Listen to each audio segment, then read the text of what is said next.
Welcome everybody to another game of Axis and Allies Online. In this game I am playing as the Allied powers, going up against my opponent, who at the time of this game was the 163rd gold tier Axis player in the current ranked season number 13. And it's a good game. It's well worth the watch. Things get very interesting as early as round 2. Some very debatable and questionable decisions that I make, in response to some decisions that my opponent had made that ultimately dictated, how everything went from there and the eventual outcome of the game, in my opinion. So I'm excited to see, what you guys think of that. Would love to hear from you. Please do, comment, give me some feedback, give me your thoughts on if you would have handled things the way I did. But it's very unconventional, so I think you'll enjoy, somewhat of a different kind of game in regards to the first couple rounds and how things kind of shaped up in the long run. But I'll let you guys decide. I'll let you decide if you think it was a good game or not. And without further ado, we'll hop into this one. Step 1 in our mission to rid the world of this abhorrent fascism in Germany and Japan, as we get started with Russia turn 1. To do so, I think we start with a purchase. 2 infantry, 3 artillery, 1 tank. I had recent success with this buy. I'm going to stick with it and just play around with it. It's kind of a middle ground between all infantry artillery or the all infantry 2 tanks. Worked out last game. We'll give it another run, see how it goes. Now combat, we will not be as adventurous. We will do the 12-9. I just have not really thought of any new ideas. Never had success trying it in the past. So we will continue with 1 attack on turn 1 that I know does work, which is this 12-9 attack. So we get 12 guys into West Russia. We got our 9 into Ukraine, and then we will go ahead and let the dice roll.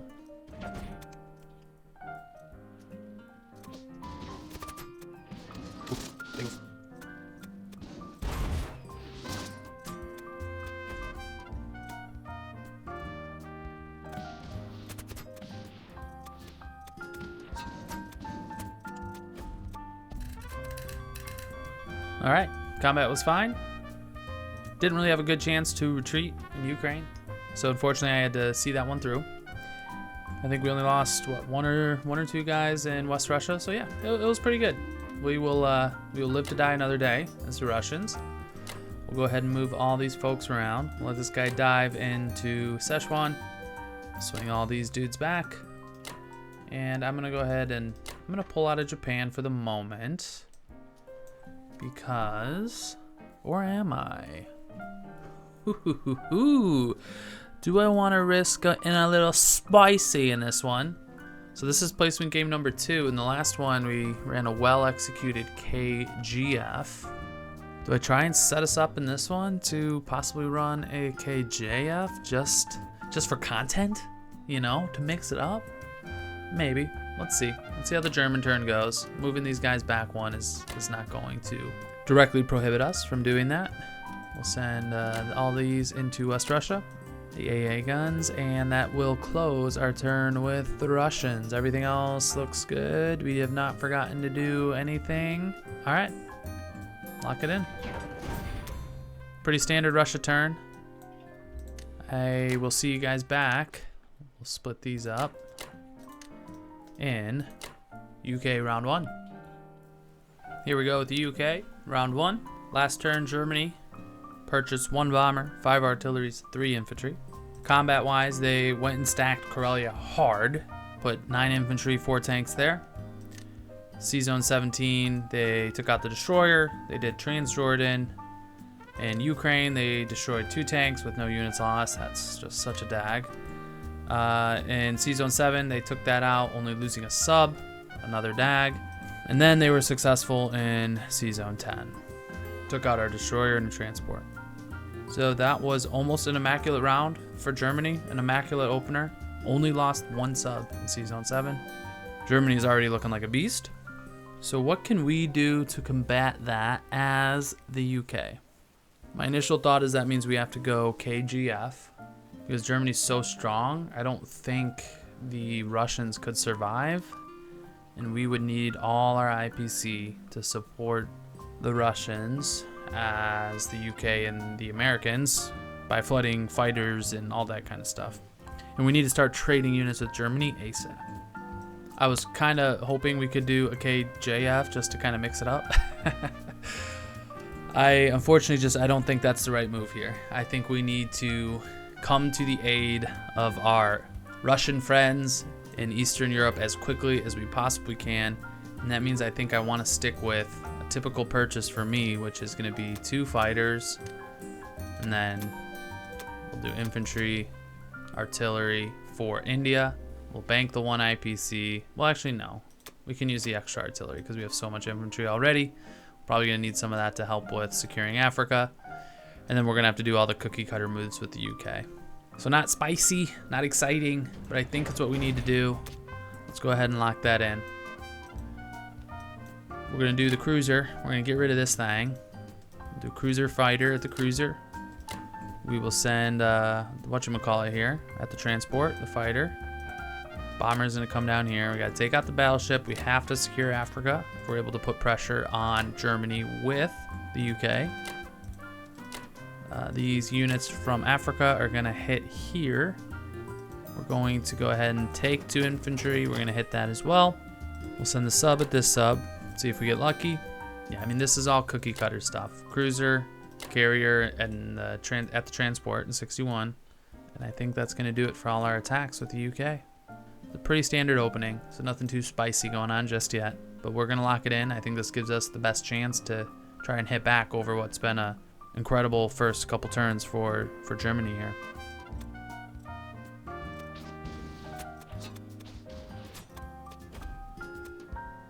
Sub SMS or screw. Alright, got a cruiser at least. Wow.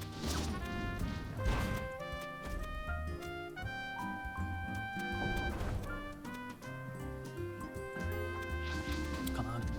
Oh, yes. God dang it. Alright, combat wasn't great, but wasn't totally game-changing. We took a hit on the bomber. That's to be expected. We actually got lucky because we blanked, and then he also missed with the battleship. He rolled a 5, I think. So we got lucky there, but we lost a bomber. Unsuccessful in 61. This is just a kick in the nuts since we're not doing a KJF. That extra transport is huge, and India is now under severe threat, probably as early as round 3. So that's not ideal. He submerged a sub in 44. That's an expected play. While we're down here, let me just go ahead and swing this transport out. This is the way I always do it. I like to keep 2 guys in Australia, and then we can let these guys have a party in Sydney and just wait for Japan to come. And then C-Zone 7, we lost the cruiser, so we traded the cruiser there. Yeah, it's just very, very unfortunate. Now I have a question. I mean, I don't think I can hold any of these territories, right? So this 1 fighter's coming back. We could send the other fighter to Iceland. I think he would probably swing at that with these 4 fighters. So getting fighters to Russia is going to be a little bit of an issue potentially.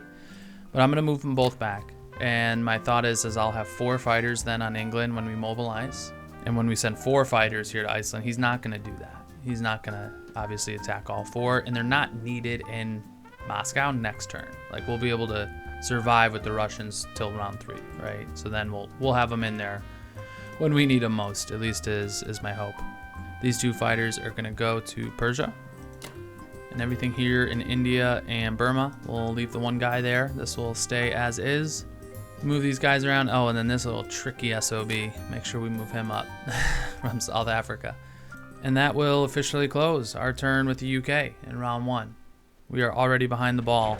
Germany's had a really good first couple turns here. We'll see what we can do. Leave it up to the Americans to save us. Come on, Americans, where are you? Please get your stuff together and get to England, yeah? That was like English and like, I don't know, some like German type accent, yeah. I need to stop with that. That's obviously not a good thing to do. So that's it. Yeah, I am rambling and potentially getting myself canceled. We'll close this. We'll see you guys in US 1. Here we go. US round 1. Let's take a look at what Japan did. They went ahead and bought 2 transports, 3 artilleries, 1 infantry. That's going to bring his total transport count up to 4 because we failed in 61, which does not bode well. for the prospects on India. Combat-wise, they stepped into Buryatia. They took out the transport in 34 and then landed that guy in Libya. So round 1, and we got Japan fighters in Africa already, which is pretty exciting. Don't see that too often. They stepped into Yunnan. They did Pearl Harbor, but they got a brutal result here from what it looks like. Defenders lost 1 destroyer, 1 sub. So we lost 2 boats. They retreated with a fighter, but they lost 1 fighter, 1 sub, 1 cruiser, 1 bomber. That is a brutal, brutal result for Pearl Harbor. I don't know if I've seen a worse result than that, to be totally honest. So that is obviously great, great news for us as the Allies. And Anhui, he stepped in. He lost an infantry doing that, and then he took Burma. Oh no, he held on. Oh, he attacked with 1 infantry and retreated with 2 fighters. Suffered no losses, but they lost an infantry. Okay, so we held Burma, which is nice. So yeah, a pretty good defensive turn. I mean, this result in Pearl Harbor is potentially a game changer. Now, because of that, I heavily thought. I probably spent 20 minutes thinking about what to do. I heavily considered going KJF and just loading up in the Pacific. But I decided that's probably not the move. So I think we'll go KGF in this one. My only hesitation, even with an amazing result in Pearl Harbor, is we just did not set the British up to really do anything to support a KJF. We didn't buy any bombers for India. We don't have a bomber, British bomber. You know, we don't have any boats. You know, I guess we could bring these guys back, try and swing these around and join with a fleet that we maybe drop in India. I don't know. It's all a little fishy. And the advantage to that was going KJF to me was trying to combat the 4 transports. And Japan with 4 transports is scary. There's no denying that. But I just think we've played this whole first turn in a manner that means we're going to try and go get Germany. I also kind of flirted with the idea of splitting my forces, but that's never worked. But it was kind of fun. I thought about trying it. But no, I think we'll stick with the KGF. We'll stick with focusing on sending our troops to the Atlantic to start, but we're going to throw in a couple wrinkles here. So for the purchase, we're going to get 1 artillery, 2 transports, 1 aircraft carrier, and then we're going to buy a fighter. We'll lock that in. And here's what I'm thinking. First things first, we need to get rid of the sub. We will send the destroyer, fighter, bomber. After that, I think that will be it for combat, to be honest. Just double checking. We're going to retreat with these guys, and we'll retreat with the fighter. I think that is going to do it for the American combat. We'll see if it was successful in taking out the sub.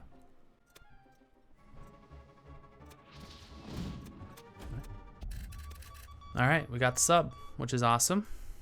We can send the bomber to... I think we'll go ahead and just send the bomber to England. We will send this fighter back to the carrier. We will send this cruiser up to 12. And actually, I don't think we can send it to 12. Unfortunately, the sub could come and take a swing at it, which is probably stupid. So as useful as it is to be able to have him available to actually jump into 7 himself, kind of join a fleet drop for the British, I think we are forced to send him to 11, which is kind of a bummer. Battleship and destroyer will begin their trek through the Panama Canal. We'll bring the transport with them. Move these units back. Bring the guy from Alaska down. Everyone else is good here. They'll be able to be scooped on these transports. And I don't know if I pointed this out, but unfortunately, we're stuck keeping these 2 transports off the coast for another turn.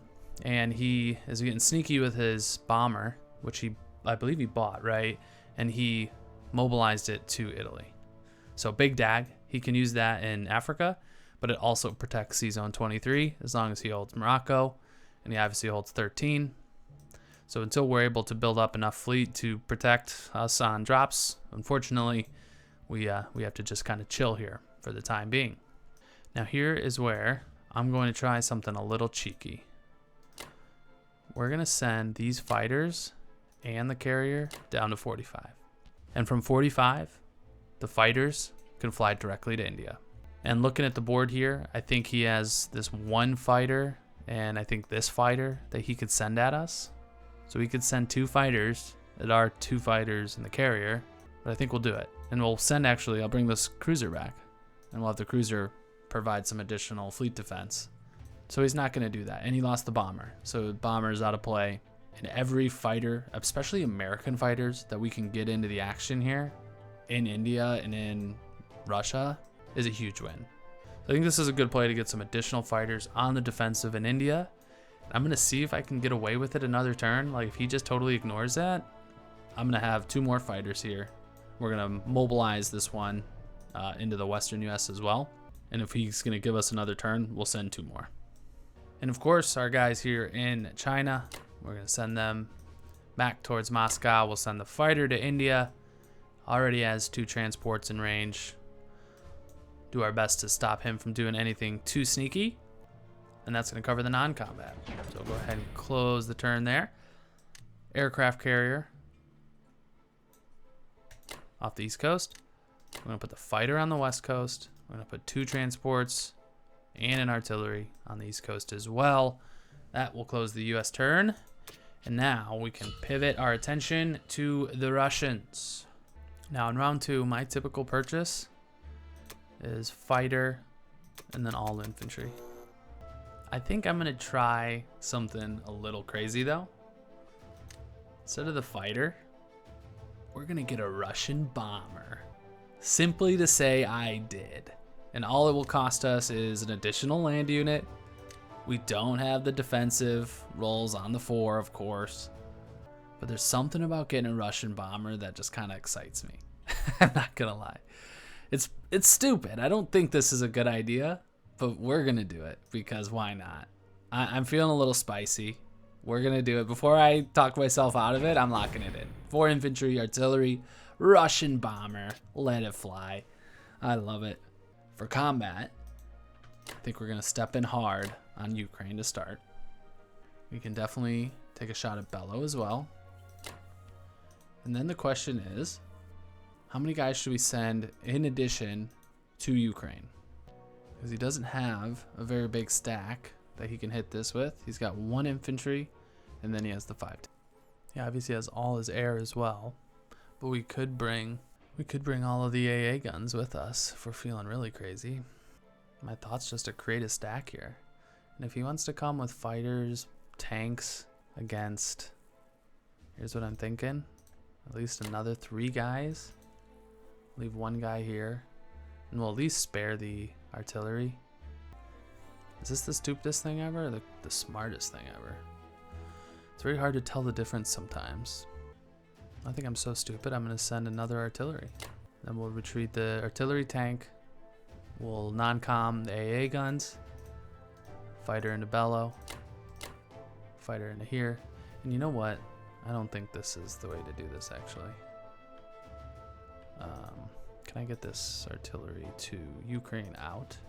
We'll send that extra artillery, actually, on the 2-in-1 here. And then do we just send the other one? No, I think that's enough. That's enough to get my point across. Fuck it. Never mind. No, it's not. Let's do it. And then we'll just keep the 1 guy here, rotate the tank back. We have guys coming. We'll fully retreat from the east. We'll lock that in. Ukraine Bello. Let's let it fly. Come up here. Wow, we got lucky. Not really lucky.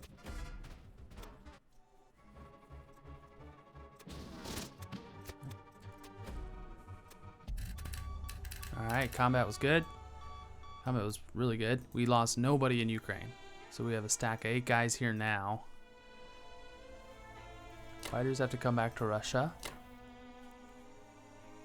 Let's bring the tanks back to Russia, the artillery back to Russia. This guy in China will come back to Kazakh. I'm thinking of just rolling all 4 of these guys back. These 2 guys will come to Russia. There's 1 guy will block Archangel. The 2 AA guns, I mean, his only chance at taking this out would be to send, honestly, all the tanks, the 1 infantry, and all the fighters. 2 AA guns, I think, is maybe a little overkill, and it might get us stuck in a position where the AA guns are not in position. So we'll just send one back to Russia, one down here. Okay, that's gonna do it for the Russians. We'll go ahead and close our turn. We'll mobilize our guys. We're gonna send everything into Germany.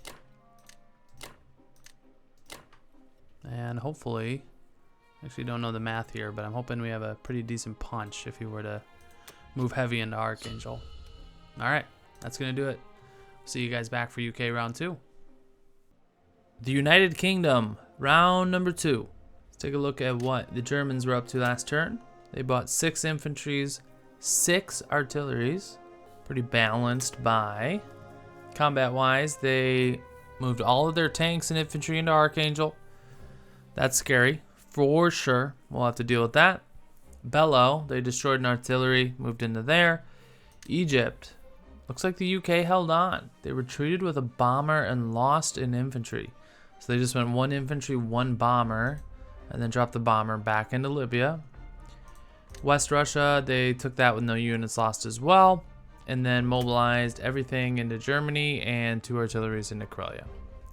So what are we gonna do with the UK? Now, when I look at this board, India's got 1 more turn until things get serious, which sucks because things are also serious in Moscow. I think this hard push into Ukraine was kind of dumb. Those 8 units would have been very helpful to retreat and cover Moscow, but I don't think it's the end of the world. We can hold Moscow very simply next turn by building 7 infantry, which we have, what, 22, so we'll get, 6 and 4, or 6 infantry, 1 artillery, or 7 infantry, whatever. Yeah, you get it. We can get 6 units into Moscow, and then we'll have the chance to send these 2 fighters into Moscow, and then rotate this 1 American fighter. That obviously leaves India exposed when we do our non-combat here. But what can Japan hit with? So they can load up the transports, 4 units, battleship, and then this 1 fighter. The other fighters are all on the carriers or on the islands, and they lost the bomber. And we will definitely be able to hold off that with a fighter and 4 infantry, 2 artillery. We can move this guy back and build a guy, which is a nice segue right into our purchase. So I'm gonna buy 1 infantry. We'll put that guy into India. And then we're gonna buy 2 transports, and we're gonna buy 1 aircraft carrier. We're gonna drop all that into 7. We need to start taking this territory from the Germans. We need to start turning them around. Russia will not last long if he is sending everything he has at Russia. So the Americans are coming, the British are coming. Carrier, 2 fighters. We'll move the destroyer here so that sub can't get cute. We'll lock in that purchase. But unfortunately for combat, I don't think we have any moves. There's nothing to do in Africa. I think we'll just move these guys back. We'll stack Egypt. These 2 fighters, as we mentioned, are going to Moscow. There's nothing to do on this end. We have no transports or any fleet in the Pacific, so unfortunately, I think that's going to close our turn, our combat turn for the British. A very, very uneventful combat. I mean, the most uneventful, literally. Actually, by definition, it is the most uneventful. So we've transitioned into non-com. Let's go ahead and move everyone else here. I'm gonna click shift on these Bs. Move these guys into Egypt. Fighters into Moscow. We'll leave the 1 guy in Burma. Cruiser comes to 45. Protect the carrier that is shipping fighters to India. We're going to drop 2 fighters here. 2 fighters on Iceland. Now the sub here, where can the sub be most annoying? I don't see a clear way to get the sub close and be annoying without just surrendering it to the slaughter. So we'll send the sub to 57. That's kind of my thought. If he wants to hit it, so be it. It's going to pull a lot of fleet away from whatever the hell he maybe is trying to do over here. We'll send the transport down here off of Australia. Drop those guys just to be safe in Brazil. African infantry will continue his trek north. And that will close our non-combat.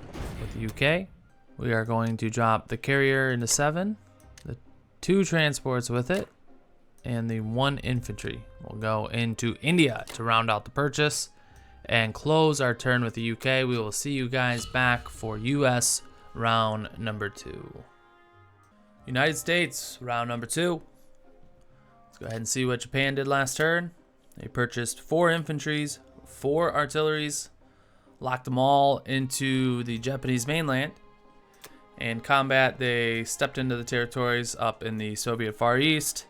They stepped into the Chinese territories in Central Asia, and then they stepped into Burma and stepped in hard. They dropped 8 units into Yunnan, positioned their fleet to all take a swing at India. And unfortunately, I do not believe that we can hold India. We could get it to, I think, a 40% chance to hold, which is obviously not great. We have these fighters, down in 45 we could send. We can move British fighters down, after the German turn, so we could hold Russia and then swing them down. The issue I just see with all that is, A, he could still take the chance, and he could still wipe it. And if he does, the game's over. B, moving these fighters down to support India only buys us 1 turn. We have 0 chance once he lands these additional 8 guys. And let's just say he slow plays it, puts these 8 guys into Burma, then has another 8. So we're only buying ourselves 1 turn with India. And I just don't think that's enough of a reason to risk him actually taking it, first off, and committing these resources here. So I think we're going to retreat from India, unfortunately.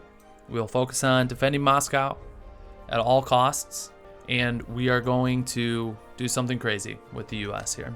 This is probably the dumbest thing I could possibly do, so I'm just going to throw that out there. It's a caveat. If you agree, please comment and be like, you are right, you are a dumbass.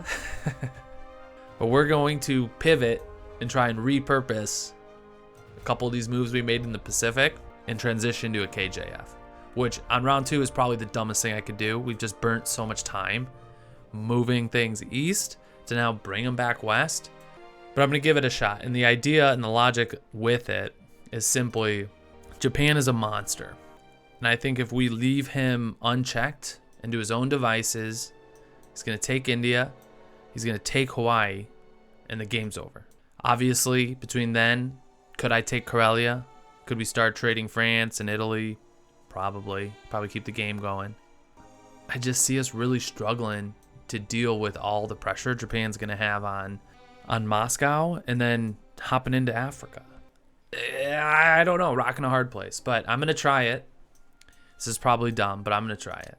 So we're going to buy a sub, 1 carrier, battleship. We're going to put them all in 56, bring everything back from 19 into 56, bring everything back from 45, move that back up to Hawaii. And the nice thing and the reason why I think this is a valid option to pursue is we already have the Japanese fleet covered. And any money he has to spend to build boats or fighters or bombers or whatever is money he's not spending on getting Moscow. So that's the idea. I already feel like we're way behind the ball on this one. Yeah, and we got a huge gap here already. So we got to try to make this up. This might be too slow. This game might be over in a couple rounds, but I'm going to try it. It's something different, it's something new, and we're going to go ahead and see how it goes. Sub, carrier, battleship, bang, lock it in. Combat, we're coming in hard. We're coming in fast, we're coming in hard. We're going to take all these guys, and I think I'm only going to take 2 infantry here because I'm actually going to send 1 infantry back here to meet up with this 1 transport in the Pacific. We'll lock everything up here, and then we'll add a, oops. I'm going to use the last spot here for the AA gun. Why can't, whatever. We'll have to do the non-combat, right? It's not a big deal. So that means 1, 2, that's going to be 3. So we need 2, and then I think 3, right? Then it'll be infantry 1 in these. We need to make sure we only send 3, drop here. We take Morocco, and then we will non-com the 1 infantry and the AA gun. The American bomber. Should we just bomb Germany because we can? Is there any reason to do that? Then we could maybe do more IPC damage as a result. So yeah, let's do that. We'll bomb Germany. We'll just give the bombers something to do. So then I was thinking we do probably want to try and hit here in Central Asia. And if these 4 guys, What's the play here, huh? What's the play here, huh, boys? I think to keep these guys alive, the play is to take Sinkang, just because if we go to Szechuan and we leave India, all of these guys come into Szechuan, right?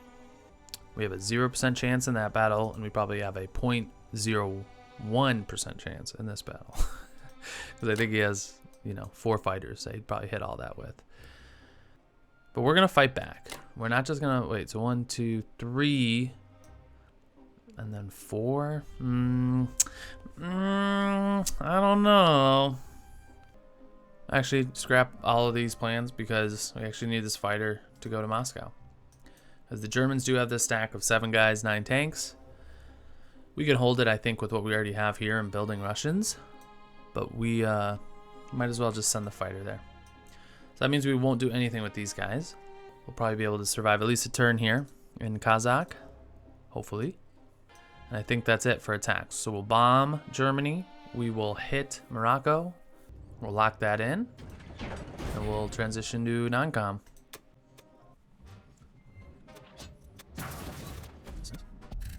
Alright. Bombing was successful. We did 4 damage. Bomber survived, which you can never be too sure of. I would love to have the bomber with the 2 infantry, but we'll have to just deal with them having only a fighter. So the India fighter is going to come up to Russia. This destroyer is going to go to 7 just to protect against this sub and any other silliness, but I think all he can hit with is the sub. Not allow him to take a free shot at the AA, right? Or AA, the aircraft carrier, because that would be a huge dag if he just, and he should do that. If we don't have the destroyer there, you should take that because it immediately knocks it out, and then he's safe, right? Then we need to grab 1 infantry and an AA gun. We'll bring this down. We'll drop that in Morocco as well. And this carrier, this fighter, and this cruiser will all come here. Now the fighter, I think, is fine here. I was just seeing if there's any other useful place for it. And then we're doing the craziest thing ever. We're bringing all these guys back. These 2 guys are going to go on the carrier. Carrier down here in Australia is going to come back to 53. We're going to bring the cruiser and the sub to join the fleets here as well. This infantry comes back. This infantry comes back.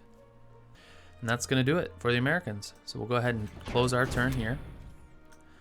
We will build the battleship, carrier, sub into 56. Close that. And turn our attention to the Russians.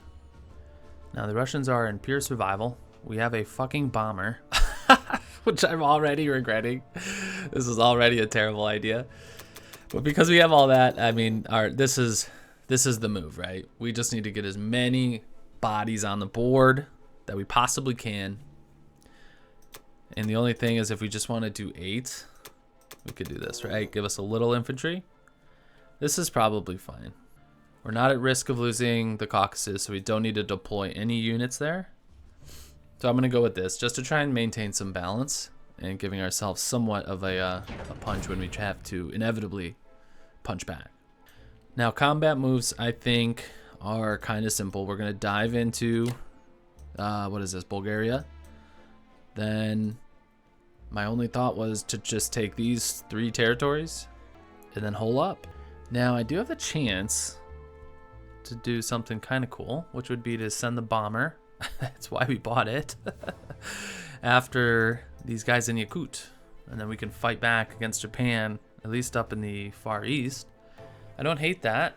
It's something different. He probably doesn't expect it. So let's line these guys up. We'll do artillery into West Russia. Should I just send the artillery in all these? Yeah, I think we will.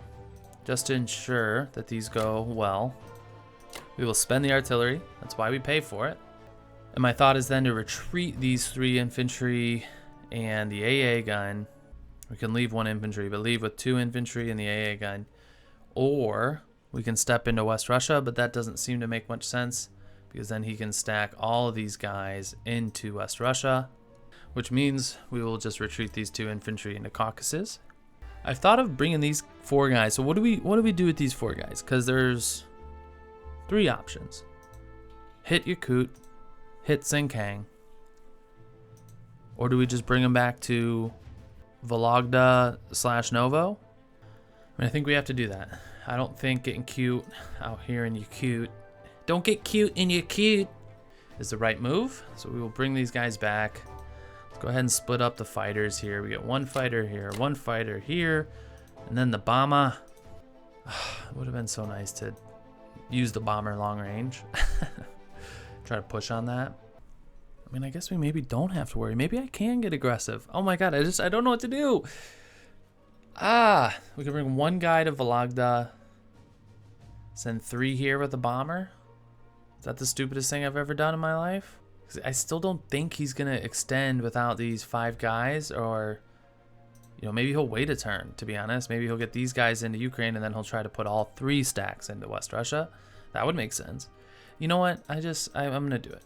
We'll send 3 in here. We're gonna use the bomber. We'll send this one guy back to at least just, force him to not just blitz that or whatever. I mean, he has to move this stack because I'll have enough to hit this. So he's got to do something with it, which means either moves it back to Karelia or he stacks it into West Russia. And like I just went through, I think we'll have enough to hit that because I don't think Japan has any serious threats. We have no tanks and shooting range of Moscow. We could even move this guy back into Russia. Okay, there it is. Talked myself into it. This may or may not be a good idea, but time will tell.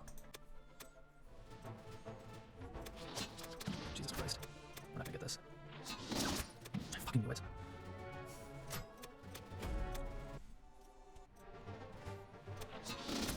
Jesus Christ. Saying everything. Japan better miss. Oh my god. Come on. I didn't need the bomber.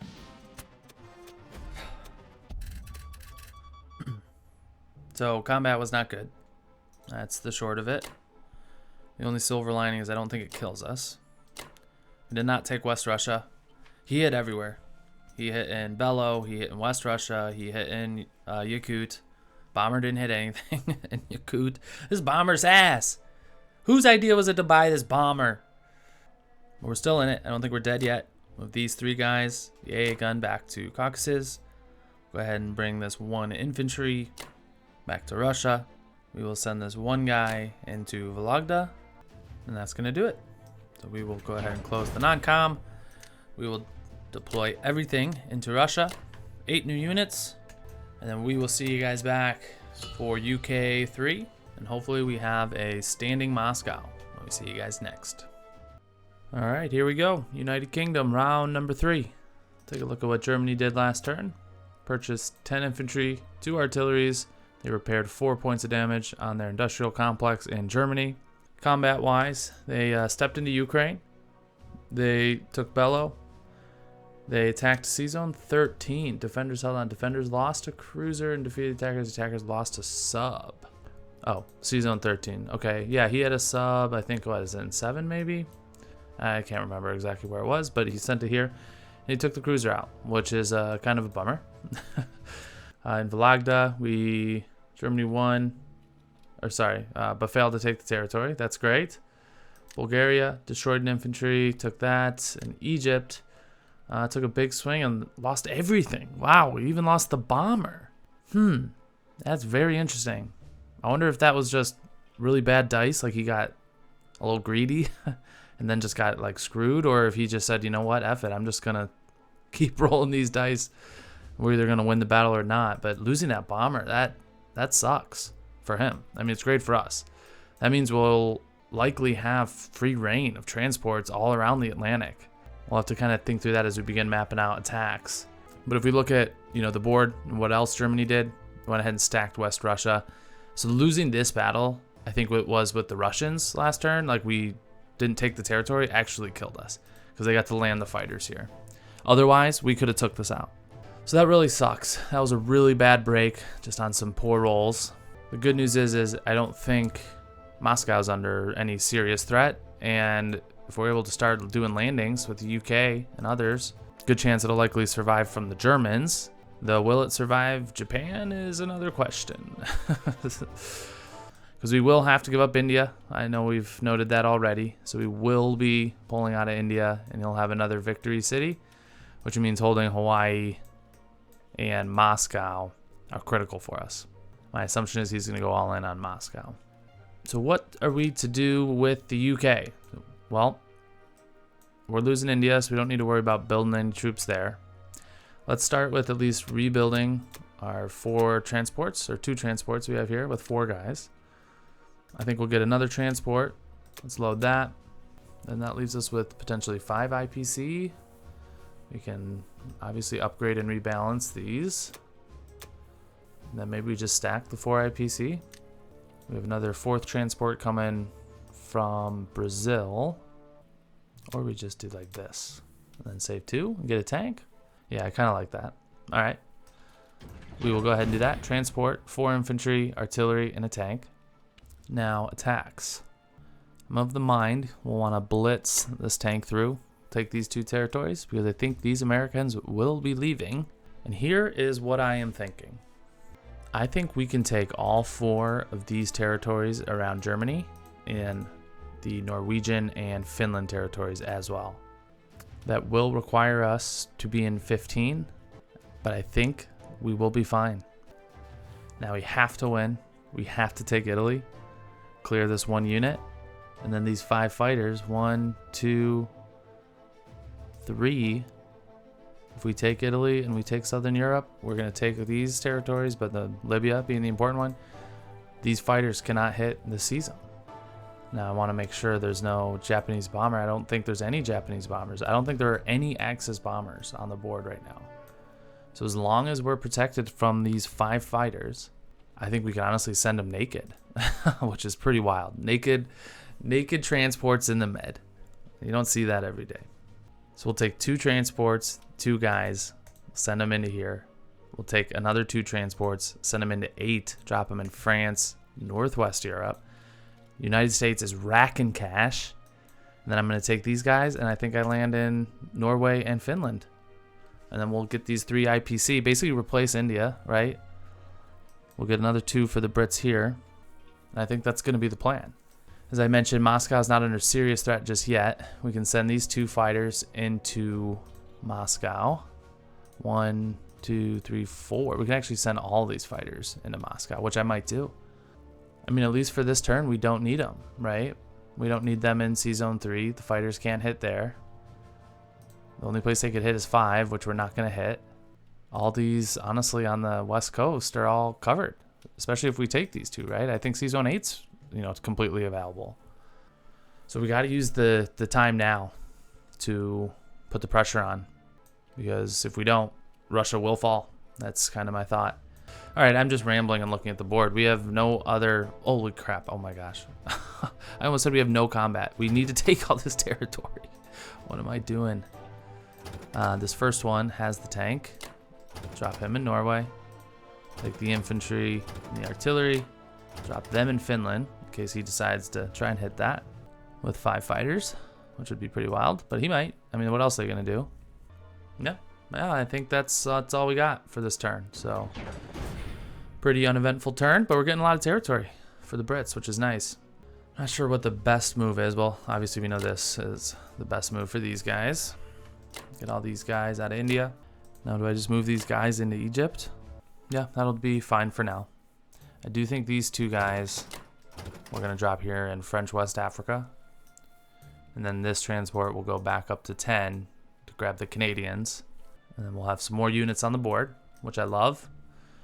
Then we're going to send these fighters all to Russia. Now the cruiser will come back to 53. The sub, let's leave that sub with the cruiser so they can always kind of move together. And that's going to do it for the UK non-combat. We'll go ahead and deploy everything we got up north. Zoom in on this. Tank, artillery, infantry, new transport. So we're up to 3 transports in the Atlantic. We'll have a 4th next turn.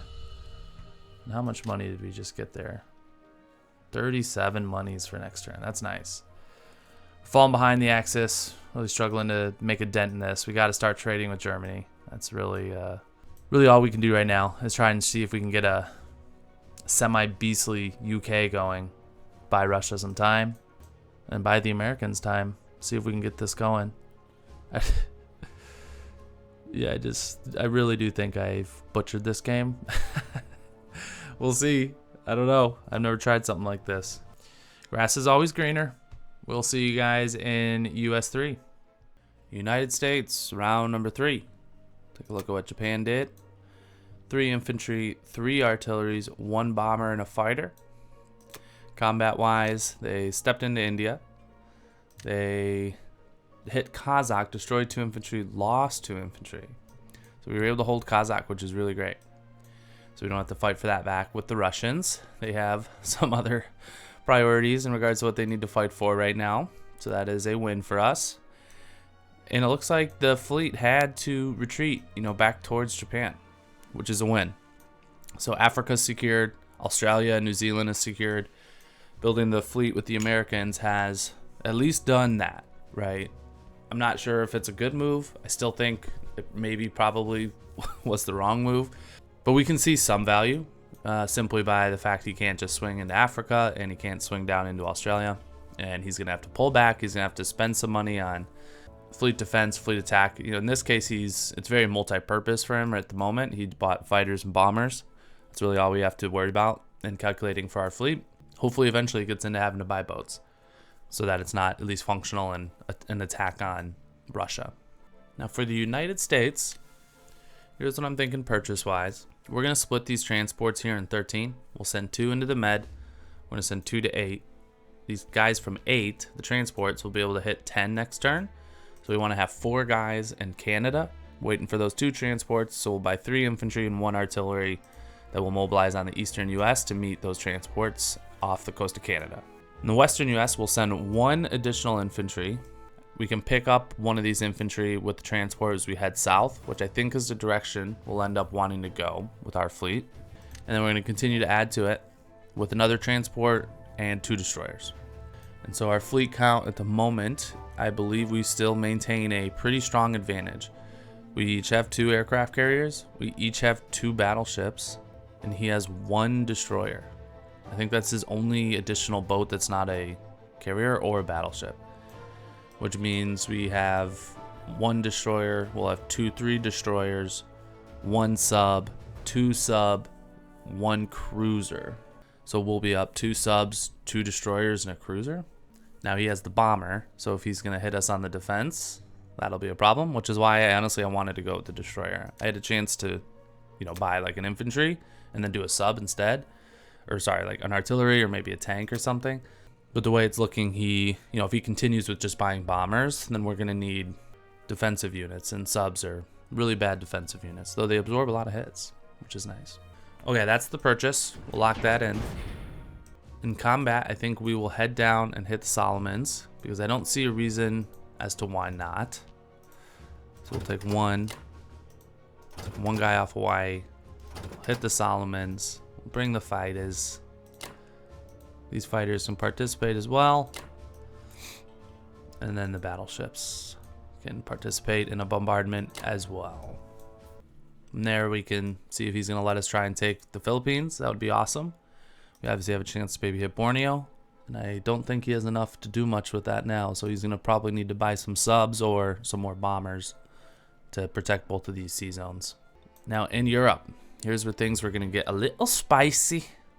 I'm going to send tank, 1 infantry on to Rome.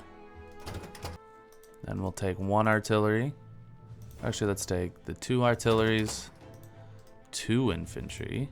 We'll take these 2 transports. We'll drop 1 into France and 1 into northwestern Europe. And then lastly, we'll take our 1 infantry and drop him into southern Europe. We will bring the fighter onto the play in Italy. We'll bring the bomber onto the play in Italy. We want to attack. We'll just have to shuffle the AA gun. Maybe we can get that into the fray with some British troops. Kind of useless. I think I miscalculated that actually in a previous game because I forgot I could take guys from like Midway and Hawaii over here. So I took a guy from central US to move west. We could have had another infantry there. So that was a misplay, but not a game-changing error. And that's going to do it for the United States and combat. Let me just double check that I haven't missed anything with the fighters here.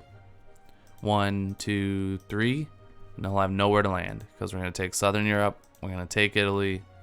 And we'll be safe. I mean, we'll move the carrier here anyways because we need to catch the fighter. Do we? Yeah, 1, 2, 3. Yeah, we need to catch the fighter. This carrier will be out of position for a turn, but it'll be able to swing back with the 2 transports and work to try and pick up another load. It's early and I'm struggling to speak. Okay, that's combat. All right, let's see how it goes.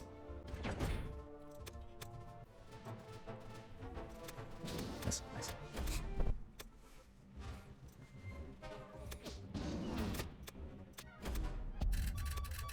Okay, combat was great. We took no hit backs, which is awesome. Go ahead and pull these guys down. AA gun will swing through Africa. Bomber. Honestly, I think I want to try and get this get this bomber maybe more towards the Pacific. If we can get it into Australia, that'd be awesome. So I think I'm going to send it to Egypt. 1, 2, 3, 4, 5 into Australia. We'll move those 2 guys back. That will be more useful to us than probably bombing Germany at this point, because we're not going to be able to put a lot of pressure on with the Americans. This is really kind of a one turn, like, hey, Germany, don't forget about us. Turn around. Hey, we're here. I think we will move this destroyer in with these transports just to be safe. That will be nice, is if we can start pressuring with landings, these fighters will have to do something to try and stop that, right? Which means they're pulled off of the front line with Russia. You could keep them in Karelia. That would at least stop attacking C-Zone 3. Yeah, really curious what he's going to do. He's going to have some decisions here with Germany on what he wants to do next. A little fork in the road, which is exactly what we were hoping to do. These 4 fighters come back onto the aircraft here in the Pacific. We'll swing everything down. Destroyers, subs, XYZ. All right, that's beautiful. Our boats are set up, and we can close the turn for the U.S. We'll put 2 destroyers, 1 transport, 1 infantry into the western U.S., and then 3 infantry, 1 artillery to meet these 2 transports off the coast of France. And next turn, now we turn our attention to the Russians. And we got a nice big banger of 52 IPC for the U.S. So taking, I mean, what was this? This was a 9. That was 13 IPC play, plus 13 for the Americans. That's quite a girthy number. We should be able to do something with that and really begin to put the pressure on Japan, hopefully. I think the Russians have a simple play, right? We're just trying to survive at this point. We'll get 7 infantry, 1 artillery. We'll lock that in. We'll go ahead and blitz Archangel, come back into Moscow. We'll need to send these guys back, unfortunately. And I think that's really all we could do. We don't have any attacks, unfortunately, because these 5 fighters have saved him. And then I'll have these 6 guys he can reinforce and stack West Russia with. My guess is I'm going to pull out of Caucasus, and then he'll actually stack all these guys in the Caucasus and then look to start building 4 units a turn there. The only option would be, do we want to bomb this 1 infantry in Karelia? Is there any reason to do that? I don't think so. Yeah, buying the bomber was a mistake. I didn't envision this game getting so sticky so quickly. And that's all came down to this loss in West Russia like 2 turns ago. Letting him land fighters there because we didn't take the territory was the turning point with this Russia versus Germany battle going on here. Unfortunately, I think that is going to do it. So we're going to send 1 unit into Kazakh. We'll send these 2 guys into Moscow, a gun into Moscow. These 2 guys will come back. Then we'll send 1 infantry into Novo. That's all we can do. That's going to close the turn with the Russians. We'll put all of our guys into Moscow. And we'll close the turn, and we'll see you guys on UK round number 4. United Kingdom round number 3. Let's take a look at what Germany did last turn. On the surface, looks like he had a really good turn. He purchased 7 infantry, 3 artilleries, another fighter. I like that. That's a good buy. I don't hate that at all for him. Went ahead and took Caucasus, stacked that with everything he could from Ukraine and West Russia. Took Archangel, and then took back all the territory we took with the Americans. But I think he lost an infantry or 2 in every one of these battles. So at least we were providing some hitbacks and taking some units off the board. But he took it all back, so that's a bummer. The Americans will need to reload. The British, I'm thinking we unfortunately need to pull out of India. I had a thought that maybe we could actually hit it because we have 6 fighters in India. but they would need to land in Persia and then obviously would get wiped by the German stack. So that's out of the question. We'll need to retreat these guys into Kazakh and move any of the other units from Africa into the Middle East, as we've secured Africa with what we're doing with the US and the Pacific from Japan. So that's great. We don't have to worry about the UK running out of money anytime soon. And I think we're committed to a Finland shock. So with the 6 fighters now back in Germany, he has eyes on all of the coastal territories. So he can hit all of them. And we don't have nearly enough fleet defense to even flirt with the idea of, putting a fleet in 8 and trying to land in France. So we're going to reload our 3 transports that we have here. 5 infantry, 1 artillery. I'm going to get a destroyer just to continue and try and beef up our fleet defense. And then we're going to get a fighter as well. We got a naked aircraft carrier here. All these fighters are in Russia at the moment. So we'll continue to try and fly fighters where we need them and fill out the carriers that we have protecting our transports in the Atlantic. So that's the purchase. I think it makes sense.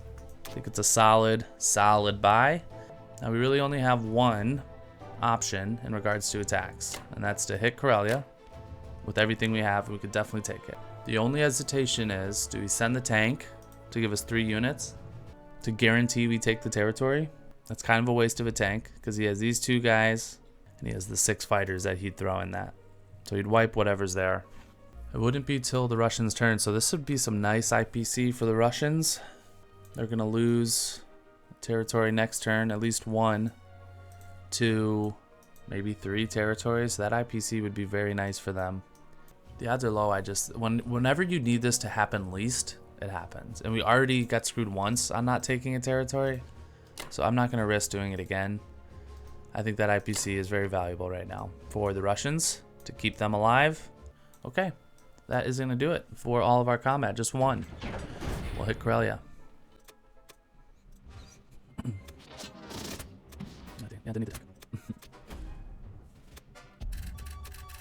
Yeah, we didn't need the tank. He did hit 1 though, but did not hit with the other. I don't know, that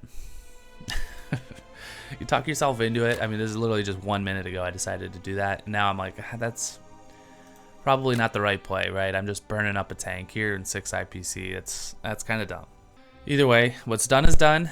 Let's go ahead and get these guys into Finland. What's nice is the fighters cannot hit C-Zone 3, so we really don't need to worry about that. If I were him, I would have maybe considered buying a bomber. Kind of reading the tea leaves that it's not like we're going to be landing troops all around France, Italy, etc. Regularly. That was kind of a one-time thing with the Americans. That fighter, take out 2 of those artillery and just make this a bomber. Have 5 fighters, a bomber, maybe buy another bomber, and then really force the UK to build fleet. Either way, we have free reign in the Atlantic as a result of those only being fighters, which is great for us. We get these units off of England and into Finland. We will move all these guys in the Middle East. These guys will come up. AA gun will go into Kazakh. Tank into Egypt. 2 infantry will swing around. This transport will come to Canada. Take our lonely Canadians finally into the war. And then these guys, I don't think there's any reason not to just put them with the fleet.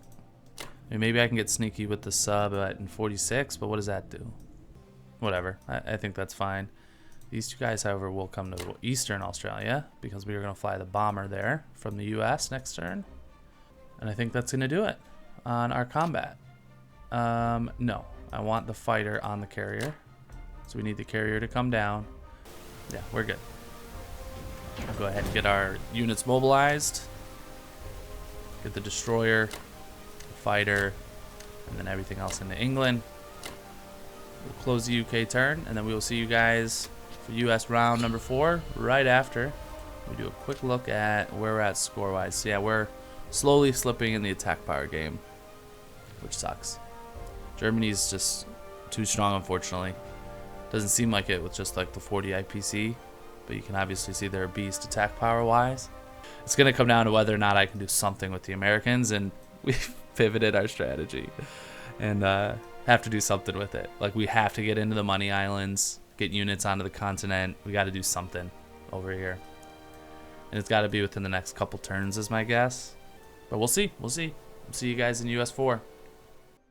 United States round number 4. Take a look at what Japan did. They purchased 3 infantry, 3 artilleries, 2 subs, and a destroyer.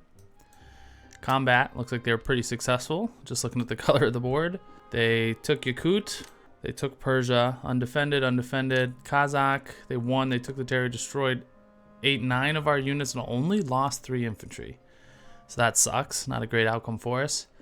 But we got an awesome outcome in Evenki. So he must have hit with some units from Sinkang, lost 1 infantry, 1 artillery, and 1 fighter.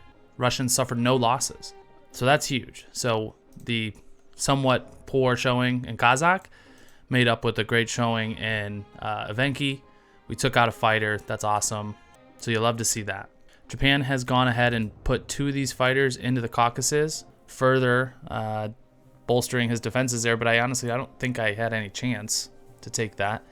Maybe they just needed a landing spot nearby. Either way, they ended up there. However, that could have been potentially a game-changing mistake, I think. I mean, we'll talk about it. These fighters can no longer participate in the defense of any of these islands, or they're participate in any defense of their fleet or attacks they need to probably look at making in the Pacific here. And I think we will be able to take and hold Borneo. So it's a great segue into what we're going to do with the US. And here's what I'm thinking. We'll buy 5 infantry. They will meet in Sea Zone 10 off the coast of Canada in the following turn. Then we're going to get a transport. We'll reload the guys here. We have another guy here on Midway as well. Then we'll get 1 sub and we'll get 3 destroyers to just keep the pressure on, because we already have an advantage on the fleet with Japan. I don't want to squander that advantage, because I think it's going to be what ultimately gives us a chance to bite into anything that Japan's doing here. If we can wipe his fleet, then that would change the game. And all that needs to happen relatively quickly, because the clock is ticking for Russia. So that's the plan with the purchase. We'll lock that in. Now for combat, as I alluded to, I think we can take Borneo. And the reason is these 2 fighters cannot participate. We can block Sea Zone 48 with the single destroyer we have. That takes out both the destroyer and these 2 subs from hitting 47. So all he can hit us with are the fleet here and 61 and this fighter and this bomber. And according to my calculations, we have a 93-94% chance to survive if he decided to take that swing. Now I just need to make sure destroyers do block submarines. All right, everything I quickly Googled confirmed. Subs have to stop if there's a destroyer in the sea zone. So that means we'll be able to hold 47. In all likelihood, obviously, has what 7% chance. You could get really lucky on that. And then we'll have these 2 destroyers come down to support this fleet in 47, assuming he's going to, retreat these fighters and be able to bring somewhat of a kick. And at that point, we could probably retreat, land our 4 fighters on Borneo next round, drop an IC, hopefully have our 2 units survive the landing. It's going to be really tough for him to take it back. But we have options. So I think this is a no-brainer for the Americans. So with this, we're going to bring everything. Bring all this, the fighters, grab all this juicy land in Borneo. Everyone else will move in on the non-com, and then the destroyer into 48 to block the subs. And we're starting to make some progress in the Pacific with the Americans, which is great. This bomber will come down to Australia. I don't think we have any other combat with any of these. Yeah, nothing to do here. I really wanted to try and sneak this aircraft carrier through the Suez and into the Pacific. It would just be obviously a lot more helpful with joining our Pacific fleet. Fortunately, the fighters in Caucasus and Sichuan can hit this sea zone and now land in Persia. And the ones in the Caucasus don't even need to do that. They can land back in the Caucasus. So sacrificing that carrier and that fighter doesn't seem to make sense. So we'll move that fighter to Moscow most likely and retreat the carrier. We're not going to get its full value in the Atlantic, but it'll at least be cannon fodder if he ever decides to throw these 6 fighters at something we've stacked on the coast. That's going to be it. That's going to be our only attack, is trying to take Borneo. So we'll lock this in and hope that we can avoid a hit back, because those 2 guys there would be huge for us.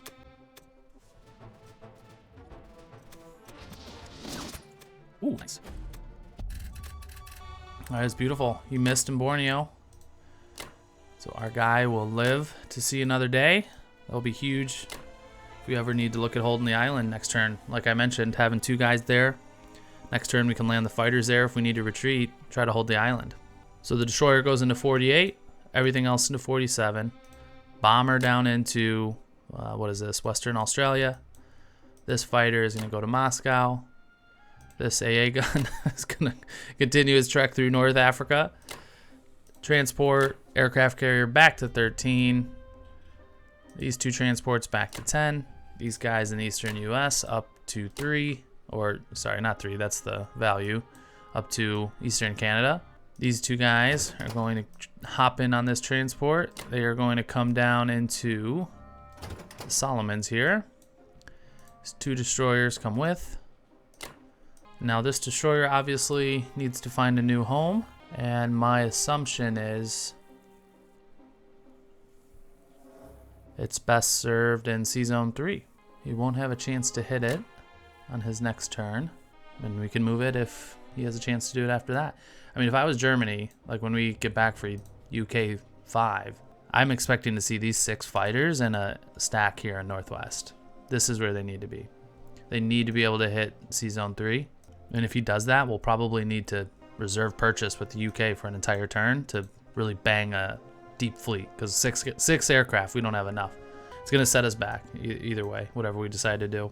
So that's the right play with Germany, in my opinion. We'll see if he finds that. If he does it, he might look to just send all these guys at a potential attack on Moscow. I could see him going that way too. All right, everything looks good. We'll move the cruiser sub with the UK to 47 next turn.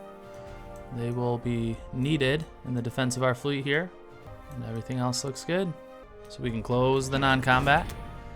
Go to mobilize our units. 3 destroyers, 1 sub into 56. I'm hoping that's the last time I need to buy like a really big, oh no. Transport into there. And then what my plan was originally to do 4 and then 1 here. Assuming the transport will grab this guy on midway, but that sets us back a whole turn with that transport. Like we couldn't hit Philippines or reinforce Borneo from 44. We would be a turn behind to hit either of those sea zones. And because I have a feeling time is of the essence with the state of the Russians and a potential attack on Moscow, I don't think we will want to do that. So I am going to actually put 2 infantry, and then I'll send the 3 into the eastern US. And then I wish I thought of this because I could have moved this AA gun and then we could at least fill the transports. It sucks, but I do think getting that transport in shot of whatever we maybe want to hit here is probably more important than 1 infantry in Europe. Every unit is critical trying to get across the Pacific. So that's the idea there. We will close out the US turn. We will go ahead and pivot to the Russians, whose purchases at this point are very straightforward. We will just max out as many infantry we can and sprinkle in some artillery. We only get 6 units this turn. That sucks. And now we need to stop and think. The initial thoughts here were pretty simple. We are going to hit these 2. We'll go ahead and send 1 infantry in each of those.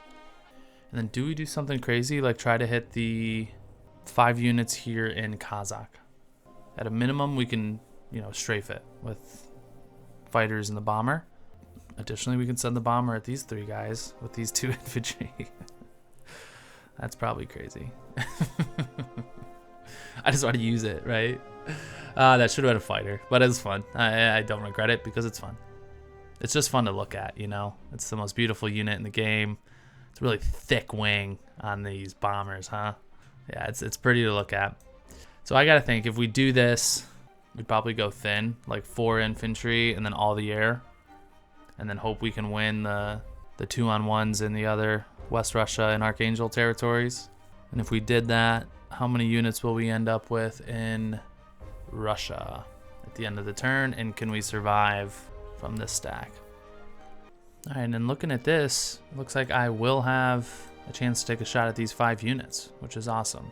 As long as I have what I have in Moscow now, it's a 0% chance. So I can even send probably a little more and try to take the territory. So maybe we do that. We can send this 1 guy. Well, you know what we could do? How crazy do we want to be? How crazy do we want to be? It's kind of one of those things like, do we want to just be annoying? My only issue is like taking Sinkang, what does it do? It gives money to the American. It's not a Russian territory or, you know, a Japanese territory that would become Russian money at the end of the turn. And we won't be able to hold it through the next American turn. So there's really no value to put this 1 infantry in taking Sinkang, other than trying to be annoying, and he has to pull like an extra unit up there. But I don't think that's the move, which means I think Novo's clear. I don't think anything can take Novo, which is nice. So we'll take that 1 unit, and then we'll take, let's say, 2 artilleries, and then we'll say 3 infantry. That'll get us up to 16, 19, and then we're gonna build how many guys? Oh my goodness. We're gonna build 4 more infantry and then 2 artilleries. That gives us a 100% chance to hold against all this in the Caucasus. Out of curiosity, if I take this down 2 infantry, it's still at a 0% chance to lose. Meaning, I'm gonna send an additional infantry into each of these. That means I will have 18 infantry, 5 artillery, 2 tanks, 10 fighters, 1 bomber. So that increases our odds to take these. I want to take those for IPC purposes. And then all of the air can come and hit these units in Kazakh. I like it. Let's let it run.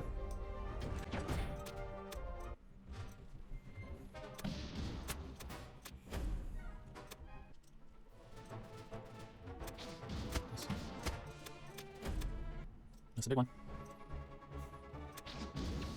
That's terrible. Come on, 2s. What the hell is going on? Oh, we're lucky. We're lucky. Now we dance. All right, combat was great. I can't complain. I mean, as you hear the speed through, I'm sure you're probably thinking to yourself, all I heard was you complaining. But he had some really, really bad defensive dice. He really couldn't hit anything in Kazakh. But we were also not hitting anything. And I always just you kind of roll my eyes when you just blank for like 3 rounds, or you're getting like 1 or 2, and then the last turn where you have like 7 guys to hit once, they hit like 6 out of 7, which is what happened in Kazakh. So you just gotta like roll your eyes and laugh. But no, that was a great outcome for us. I think we lost 1 guy in Archangel, nobody in West Russia, and I think 1 guy in Kazakh. So that was a good outcome. Hopefully we can get some good defensive dice when he inevitably hits with Japan here.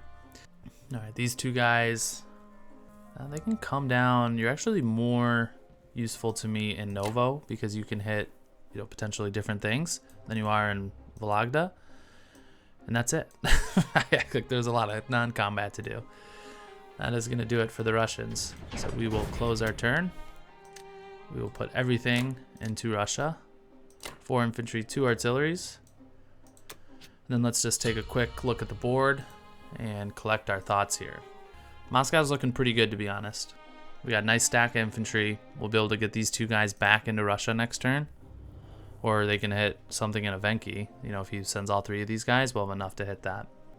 I just don't see a path for Germany right now, or it's going to be tough, and it's going to require him to take a 50-50 type battle.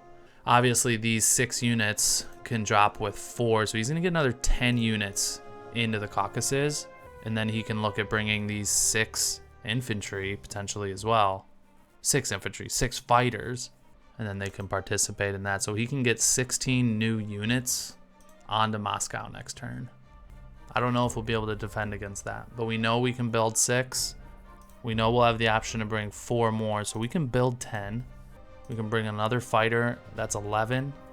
I have a suspicion that that would hold, or we would be a favorite to hold. But we'll see. We will see. See you guys back for UK round number 5. United Kingdom round number 5. Let's take a look at what the Germans did. They went ahead. They bought 6 artillery, 6 infantry. It's been very balanced this game. Buying artillery and infantry. Doesn't really like to ever buy one without the other. And then combat, I think we had a pretty good outcome here. In Karelia, we held on. He lost 1 infantry, 1 artillery, retreated 3 fighters. So he didn't send all the fighters, but he did send a few of them. Ended up having to retreat, and the tank survived. So I was kicking myself for sending the tank, and then it probably ended up being the reason why we still held the territory. Funny how that works out. The dice, you never know. You never know with the dice. Then they hit West Russia, but they lost 2 infantry and they took out 3 of our units. So great outcome for us there too. It was just a single artillery there remaining. Moved everything else into the Caucasus here. He's not going to go up the Caucasus, and I can't blame him. He can build 4 units a turn there now. However, I don't think the Caucasus were under threat. I noted it in the last turn, I believe. I think the move was to hit Karelia and then stack the fighters in northwestern Europe, because we have 4 transports. We're just going to be dunking 8 United Kingdom units a turn, and then we actually have some American transports. Like, we have not given up on the Atlantic with the US. So that's going to be 12 units that are going to get dropped this turn between the Americans and the UK. It's only a matter of time before those guys are stacked in West Russia, and then you can't take Moscow. So I think it's an opportunity for us. We obviously will take advantage, which is a great segue into our purchase. We're going to stack the transports, and I'm going to get another fighter. We have 1 spot with the AA gun. We'll go ahead and use that with that load of transports next round. But I'm going to continue just to ship air into Moscow, and then we can use these guys in all of these attacks, which I will allude to. Spoiler alert on what I think we should do with Persia. We can start using these fighters. We'll continue to put the pressure on the territories in and around Moscow. So let's lock that in. Now combat. This might be kind of dumb, but here is what I was thinking. Is this stupid to just send these tanks here to die? He'll be able to hit it with some infantry artillery and these 2 fighters. My gut's telling me that's probably stupid. We get, what, 4 IPC out of that? I don't think we're struggling with IPC. So even if the UK doesn't take any territories, we're going to have 31 IPC. We should be able to stack 4 transports every turn. And we have no real other buys required. Our only focus will be getting infantry and getting units into Europe, getting into West Russia, getting into Bello, getting into Moscow with our own units, and getting something for these 6 fighters to play with. Maybe we can do something crazy. That's probably dumb and it's getting greedy, so I'm just going to close that for now. But while we're here, I'm not going to forget to at least blitz and then move these units up into Karelia. And I'm sure you're thinking, well, why don't you just send a fighter at this? You know, make this a sure thing, make that a little easier. That's because I'm thinking we're going to hit this stack here in Persia with all this. We have 4 land units, 6 fighters, and then this is really a strafe. There's no way we can kind of take this out. If we get some really terrible dice, maybe we'll get lucky and take the territory, but it's really designed to try and get 4 or 5 of these infantry. I've done the math. The odds that he gets into the fighters is pretty low. There's about a 12 or 11% chance that he could hit fighters in round 1. Now, even if I didn't do this move, I did calculate if he put everything here into Kazakh from Persia and Szechuan, and let's just say we got no hitbacks with these 5 infantry, we would still be at a 94% chance to hold, even if we lost 2 fighters.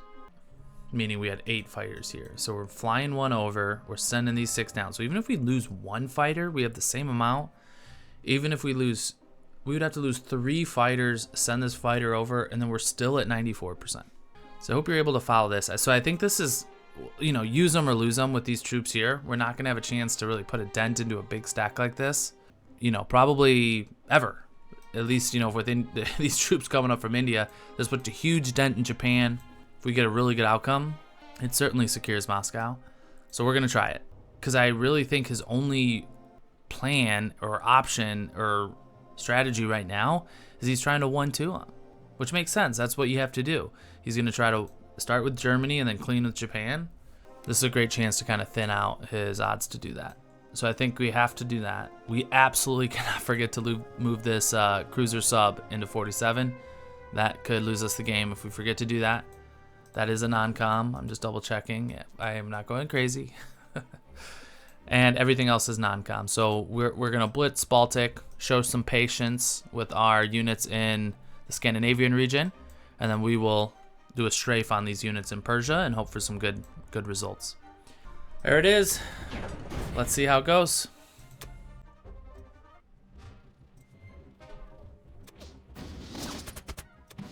Wow. We go again. 2 that time.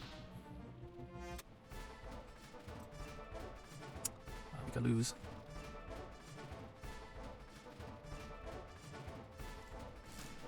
Should I retreat here? I mean, it'd be nice to just get the tank. No, I gotta retreat. I gotta retreat. Oh, wait. Does everything have to retreat to the same... Is it just the tank that retreats, or do the fighters... Fighters don't have to go, right? Oh, no. I don't know what's going on here. I'm freaking out because I don't fully understand what I'm retreating with right now. I don't think the fighters... I'm not willing to risk it, though. We're gonna continue. I'm too scared at the fighters getting stuck there. We need them in Moscow. So we're gonna roll the dice. Wow. Wow. Wow. Alright, combat was a mess, and not because the results were bad. We actually got an awesome outcome. We ended up clearing the territory and didn't lose any fighters. Now the issue, and I'm probably going to include this in the video, I didn't know what to do with the retreat, so I only had a tank and all my fighters left. He had 2 units, and I wanted to retreat, but I wasn't certain if all the fighters had to retreat with the tank. That seems stupid, right? It had to be only the tank, but I was not willing to risk the tank and these 6 fighters being retreated into Transjordan and I not knowing how the game works. So we just went for it, and then he hits with the artillery and misses with the tank. And our, he could have took a fighter, right? So he wasn't able to do it, and that's an awesome outcome for us. Pretty much secures Moscow. I don't think he's gonna have enough pressure, and he's not going to be able to build any additional troops to seriously threaten anything with Japan in regards to a 1-2. Yeah, very strange. I'm sure that looks like a noob move, that I don't know how the retreats work. I don't do them enough to know and be certain with it. But we ended up with a great result, so we got lucky. We got really lucky. We're continuing to move all of these guys up into Karelia. We will go ahead and take the Canadians, who have been itching to get in the fight. We will go ahead and take them over to Finland. Then we're going to drop these 3 transports down. We're going to grab all the guys in England and the UK, bring them up and over to Finland. This fighter is coming to Moscow. Destroyer carrier into 3. Oh, and then this is critical. We absolutely cannot forget to move this sub and this cruiser into 47. Because that, honestly, that changes everything. Just having those 2 extra boats. And that's going to do it. Great turn. Great turn for the UK here in round 5. We'll close this out. Oh, and frick. Oh, the carrier need to be in 7. Gosh darn it. That's annoying. It's not a game changer, but it's really annoying. Really annoying. Because now it takes an extra turn to get into the fray here. But it's probably not totally necessary or critical, so we'll be okay. But the little things, man, the little things. That's gonna do it for UK 5. We will see you all in US round 5. Okay, US round number 5, and this game is officially spiced up. Let's take a look at what Japan did. They went ahead and purchased 3 fighters, 2 infantry, 2 artilleries. They mobilized 3 fighters and an artillery into Japan. 2 infantry and artillery into India. They dropped 3 of these fighters into India, so they correctly saw the threat I had on India, which I don't know if I mentioned it, but I was quietly thinking about in the back of my head. I assumed he would probably have enough to defend it, though, and he has defended. But general combat, he stepped into Evenki with 1, leaving 2 guys behind. And then in Kazakh, he won, but he lost 2 infantry and 1 artillery in that. I'm really curious what he sent. So he destroyed 5 Russians and lost 3. I mean, that's a great trade for us. That is a great trade for us. And then in C-Zone 48, he took out the destroyer and then he stacked it with his entire fleet, but only 2 fighters. I'm assuming these fighters were used in some of the land attacks, but this leaves this fleet entirely open. We can hit this and probably wipe. And my calculator is telling me that we have a 88% chance to wipe. I think we have to do it. And then Japan is really neutered. They'll only be able to build 3 land units a turn. They'll have no transports. And we got boats coming right behind. We can drop an IC in Borneo. We'll preserve our own transports. We'll pull them out of range. And from there, it probably is only a matter of time till we can really start to chip into everything Japan's doing.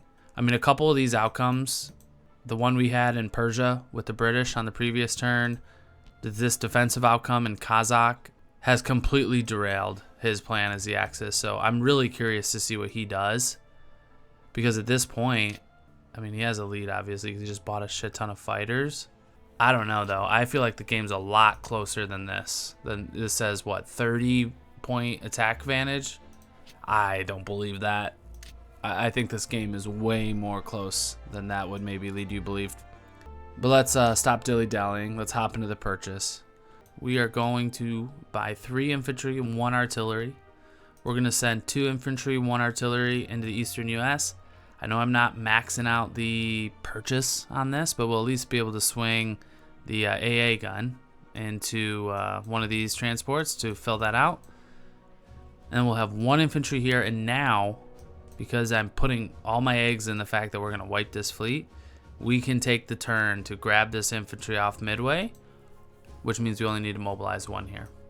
Said infantry will be grabbed by the 1 transport we're going to buy and the 1 destroyer, and then we're getting an IC for Borneo, and then we're sending everything at 48. And if we do, and if we are successful, the IC will live. It's under 0 threat the rest of the game. There's no way Japan's going to be able to build any sort of transport slash fleet slash whatever you want to call it to contest Borneo. It's stressful, but I cannot not take an 88% chance to secure the Americans in the Pacific and honestly potentially secure the game. I gotta take that shot. And then we will line up the troops. Everyone's going into 48. All the boats at least, not just everybody. All right, and this is what it will come down to. It says it's favorable, which is interesting. The calculator gives me an 88% chance to survive. And surviving means we're going to have a bomber. Let me just close this a little bit. Not a bomber. We're going to have a battleship remaining, and he's going to clean it with the fighters. But I don't care. To be honest, I will get rid of this entire fleet. I will trade this entire fleet for this entire fleet for an IC in Borneo, 3 transports, 3 destroyers, and some subs right behind. We'll be able to then probably take the East Indies. He has 8 guys now in the Philippines, so that's probably never going to happen. That's not what we're trying to do. And I'd argue we've already succeeded in our goal in the whole KJF, which was Japan is a monster. In round 2, we have to do something about it. And it all comes down to this, which is stressful. The game says favorable. The calculator says, it's more or less going to happen. Oh, but I'm jinxing myself. Oh, God, I'm jinxing myself. But we got to let it run. So are we going to do anything else, though? Are we going to try and take these infantry off and drop them into New Guinea? This transport? Anything like that? I don't think so. I'm just rambling. I've had a couple glasses of wine. I think I need to say that. I'm a couple glasses of wine in. The board's a little fuzzy. I'm hoping my logic and reasoning is not. But we have to shoot this shot. That's what my wine brain is telling me. It all comes down to this. So here it is. Honestly, this is a game. If we lose this, by some miracle, if we lose this, I don't know. The game maybe isn't over, but it's probably over. No, it is, because these 4 transports then will survive, and they'll take Borneo, and the rest is history. So this is it. It all comes down to this.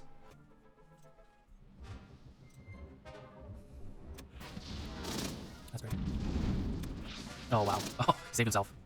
Okay, obviously sub destroyers. Oh, whoa. 2 on there. Sub destroyer.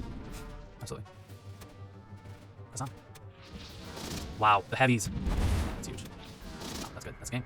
So we'll do destroyers. Then we take a bomber? Probably, right? Yeah, I'll take a bomber. He's got what? Battleship left? I'll take a fighter if he takes a battleship. Yeah, that's a move. Okay. That's fine. Wow. Chef's kiss. Holy shit. Well, combat was absolutely incredible. I am actually going to look and see what the odds of getting that outcome were, because I think we got an insane outcome. We have 2 battleships, 2 carriers, 3 fighters remaining.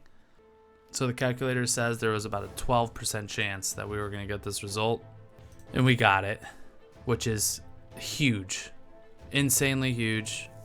So wow, that's, yeah, tough nails for our opponent, to be honest, though, because getting a 10% result, I mean, put it this way, we had a 10% chance to lose the battle. He had a 10% chance that he would have this remaining. So that is just really, really unlucky for our opponent. It's going to be tough for him to kind of battle back from this. It's going to cost him a shit ton of air to hit this fleet.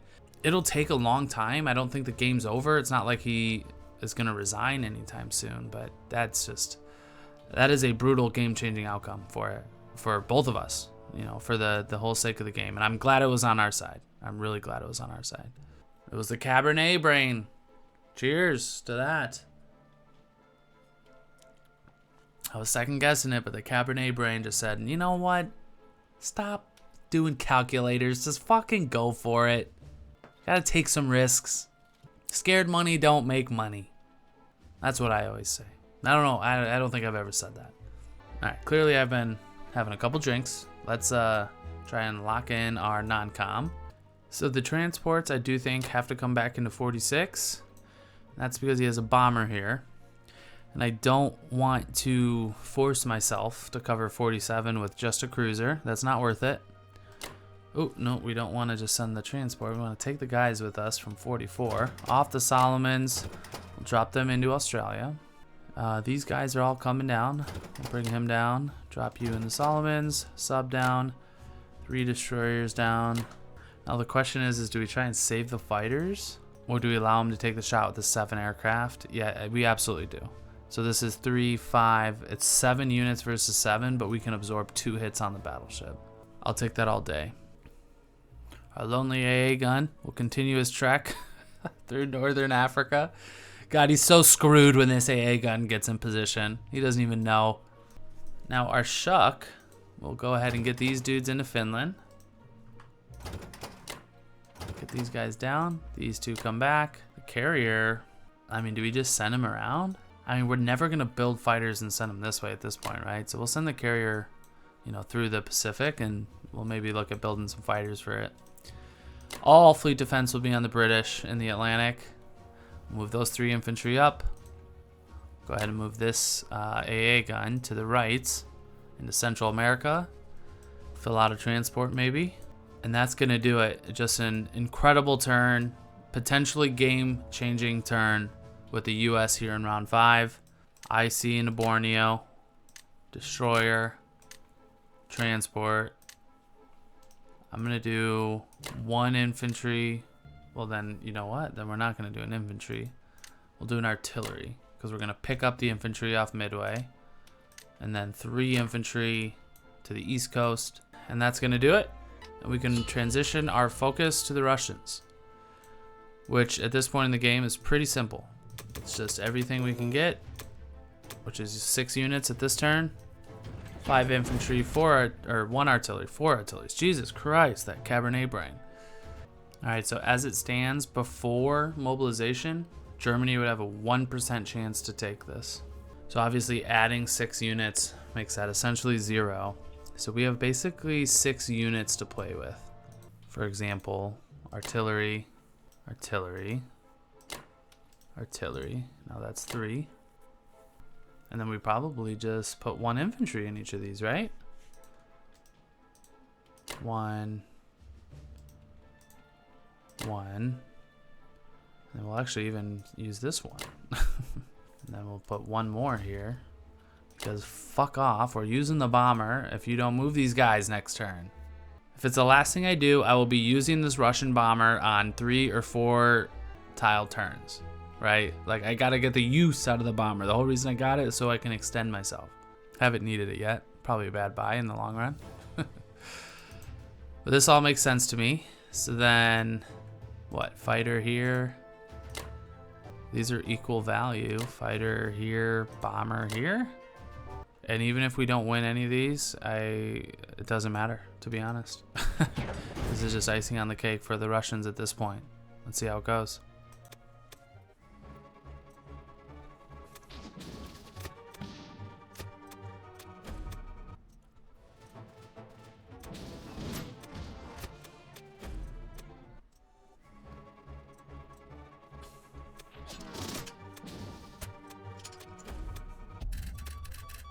Combat was fine. We took hits in every territory, I believe, but that is not a big problem. All the aircraft come back to Moscow, and I think that is it. Yeah, we'll lock that in. We'll mobilize, and then we will talk about what happened.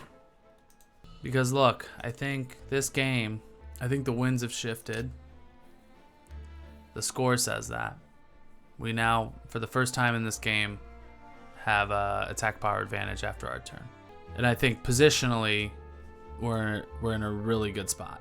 So we have the advantage. From here, it's about making sure we don't make any mistakes. But our opponent is really, honestly, he's dealing with some really tough dice, I think. I want to make sure I note that. It's easy just to be like, oh my god, I'm so good at this game. Like, we've battled back, we've made a comeback, now we have an advantage, we should win. But he's getting some really tough outcomes on a couple dice. I mean, this outcome when we attacked Persia with the UK was really tough for him. We had an amazing defensive outcome in Kazakh, but he also got some tough dice on like an attack into Karelia, which has now led to this stack of units here, and the British are now coming, and now Germany's under pressure, and you can feel the momentum is completely shifted. And leaving, the one thing I will say is putting his fleet here in 48, this was a mistake. This was a flat out mistake by my opponent. We capitalized, we took the fleet out. Maybe we lose these units, but it doesn't matter. We've secured an IC in Borneo. The Japanese fleet's been obliterated, but we will see, And we'll pick this one up when we rejoin for UK round number 6, and we'll see you guys then. All right, UK round number 6. Let's see what the Germans did. Take a look at the board. Make sure we didn't miss anything in our Cabernet brain phase. I certainly am no stranger to misremembering or straight up not remembering things after a couple glasses of wine. The Germans went ahead and bought 9 infantry, 3 artilleries. Combat-wise, they took the Baltic states back. They hit West Russia, but did not take the territory, destroyed artillery, lost an infantry. Stacked everything they had into Caucasus. They now have 6 fighters there, 13 infantry, 12 artilleries, 9 tanks. They got about 6 to 7 units coming east every turn through the Poland-Ukrainian corridor. So even prior to any additional allied turns, if he were to try and hit this with what he has in the Caucasus and hit Moscow, he'd have a 4% chance to take it. We're obviously going to build, 5 or 6 more units next turn. We can stack those into Moscow. I don't see a way for him to get to Russia. I don't think he'll be able to do it with Japan. He has no transports remaining after the blunder of leaving those in 48 last turn. The Americans wiped that, and he's certainly not going to ever get enough pressure with 3 units a turn and in India getting built. And with that, we will commence Operation Pressure on All Ends. So we have free reign of the Atlantic. Our strategy is simply just to reload these 4 transports every turn, drop 8 guys, and then we'll have 3 to 4 Americans coming every turn. So we'll have 12 units in Europe every turn. The 5-6 units the Russians are building. And then the US is obviously going to be putting a ton of pressure on all of these Southeast Asian territories. We're going to probably want to try and take India back with the US. So we'll get 4 infantry, 2 artilleries, 2 tanks, because we have quite a bit IPC, so we can get some more quality units. We'll go ahead and lock this in. And then combat, I think we will take an artillery and an infantry into Baltic states. We will take 1 infantry to step into Belarusia. Everything else we are going to stack in West Russia. I mean, I sound like that's a stack, but that's another 5, 3 infantry, 2 tanks will go into West Russia. And I'm happy just to start trading German units with the British units. This fighter, 1, 2, 3, and then he could land in Karelia, and then Karelia is not under threat. Okay, can't get to Moscow anyways, and that is going to close our turn, I'm pretty sure. All right, that's going to do it. We'll go ahead and lock that in.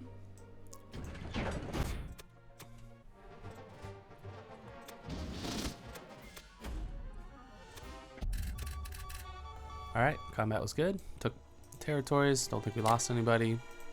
Go ahead and shuffle these guys down. So the ones that can get into Karelia, we'll go ahead and do that. I think I'll leave this 1 tank out for the moment. These 2 guys will continue their trek through Africa. Cruiser will go ahead and join the fleet in 48. I guess we can throw the sub in there, but it's not doing anything. Maybe I'll put the sub. Yeah, whatever. We'll just have the sub join the fleet. From here, we can overlook both of these territories and India. So it's kind of nice. So if he builds something that sub will be useful in hitting, he'll be able to do so from this territory, and all those waters he can mobilize new boats. And then we just need to make sure we remember to move all these guys around. I'm gonna pull this this aircraft carrier down so I don't make this mistake if I ever build fighters to have to mobilize them on the mainland. And then we'll bring the AA gun with us on this one. Drop those guys into Finland. Destroyer can stay there. And that's gonna do it for the British in round number 6. We'll mobilize and then take a look at the score. Everything's gonna go to England. Close that. We got 35 IPC, or 36, which is awesome. And we are dead even on attack power. We've completely neutered Japan. They're below 60 now. And then the Americans are just running through every turn. I mean, Japan still has a lot of money, so this game is not over. Like, I hope I'm not coming across as if I've secured a victory in this one.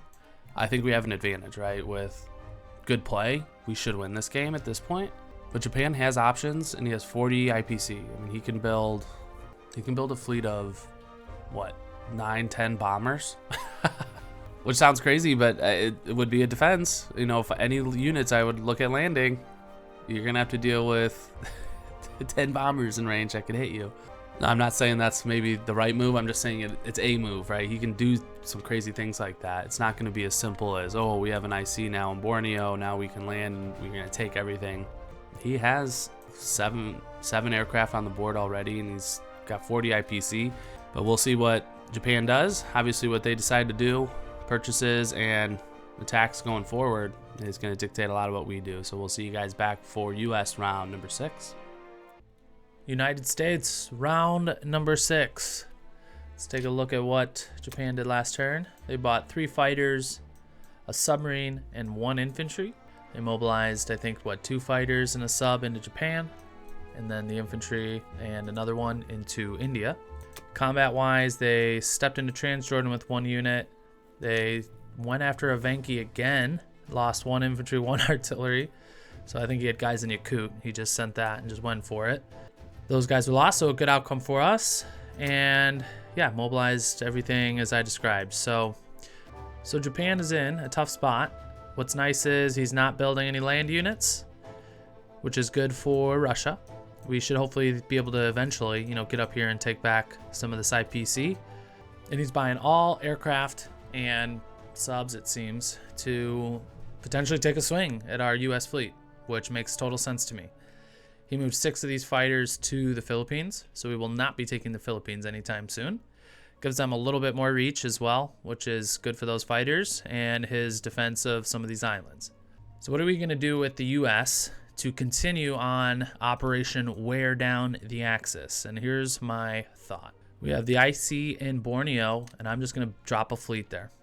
We'll get 1 destroyer, a carrier, and 2 fighters. I think mini fleet might be the right way to describe that. And the thought is this. We have these 3 destroyers and a sub. We'll move into 47. That will get us up to what? 4 destroyers, a sub, and then a carrier and 2 fighters. Now he can wipe that. So these 6 fighters, I think all these 1, 2, 3. No, this fighter can't join. 1, 2, 3. Those fighters can't join. So all he's got is the 6 fighters and the bomber and the submarine. We have a 70% chance to survive that. So my thought is he's going to just fly all of his fighters and bombers to the Philippines. It's unfortunately the fighters without the carriers, they just have very limited range. So we'll drop that fleet here that we buy on the coast of Borneo, and then the existing transports and the fleet we have here in 48 will come to 37. We'll take the East Indies, and from there, I'm pretty sure all he has is 1 fighter, 1 bomber that can hit. These 6 fighters from the Philippines cannot hit 37 unless they can land on the East Indies. We take the East Indies, they have nowhere to land. And then from there, depending on how many guys we have survive, we would potentially be threatening India. And if we can get India Japan has to build in the mainland. We'll be able to eat up all this Southeast Asian territory and IPC. British can start building again. Just a lot of good things happen if we get India. This game right now is a lot of eventually. So let's just continue to execute on that plan. It's going to start with that purchase for Borneo. I just want to confirm it's only 4 units. 1, 2, 3, 4. That's all we can build, so don't want to make that mistake. So we've maxed out the IPC. That is good for us. Let's go ahead and move these guys to hit Borneo. These 2 guys also are going to come and hit Borneo. Then we're going to get all the fighters. We're going to get the battleships. They will bombard. Carrier will swing here. And now these 2 guys will probably move into C-Zone 47. Assuming, again, I've done the calculus correctly, right? I might leave this transport back here, to be honest. I don't think there's any reason to risk the transport in 47. I don't think we gain a ton from that. It does just bring another transport in range, but okay. We'll lock in that combat. Oh, wow, that's awesome. Yeah, combat was great. We one-rounded with the battleships, and then he blanked. So we have 4 units remaining, which is awesome. That is huge for us. Go ahead and bring this carrier down. Put these 3 fighters on those 2 carriers. Destroyer and the sub are coming to 47. The subs will be helpful in case this sub, if he does try and hit 47, we can actually take the sub hit on our subs. So defensively against the aircraft, the subs do nothing. You can't hit aircraft with hits from the subs, but he has 1 sub to send down here, and I don't want to take those hits on destroyers, right? Because those can hit against the air. So that's to absorb any hits from the sub. That's the thought and the value of having the sub. Now I mentioned this transport I think is going to stay there.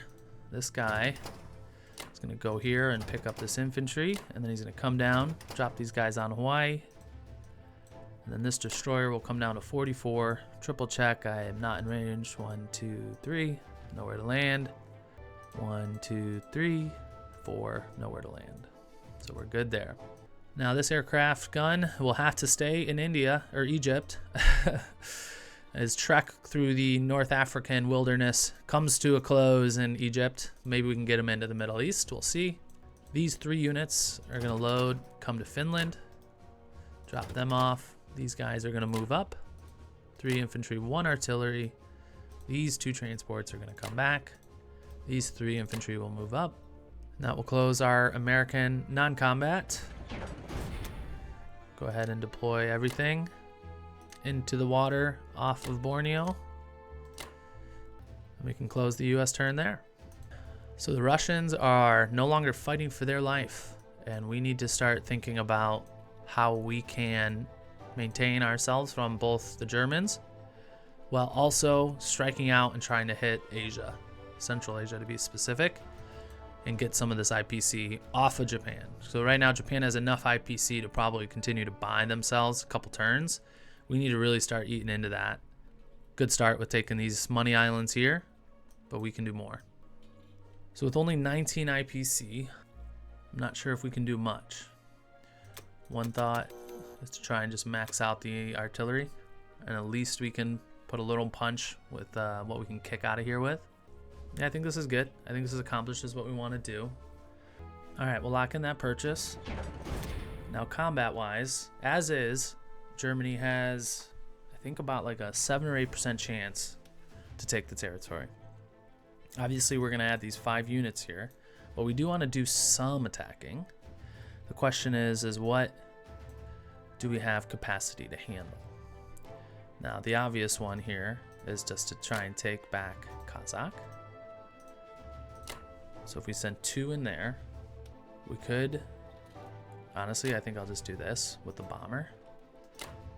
And then obviously if he hits us, if we miss and he hits us, that sucks, but at least the unit's off the board. It's 1 less guy you can hit Kazakh with. And then these 2 fighters will hit Kazakh because there's no other combat we can do. And then the last thought was, in the non-combat, maybe we send a tank up here. So if we were to do all that, he has a 5.7% chance to take Moscow. Yeah, I don't think we need to do that just yet. There's no reason to increase a Hail Mary. Let's just sit on that. We'll lock in this combat. and we'll see how it goes.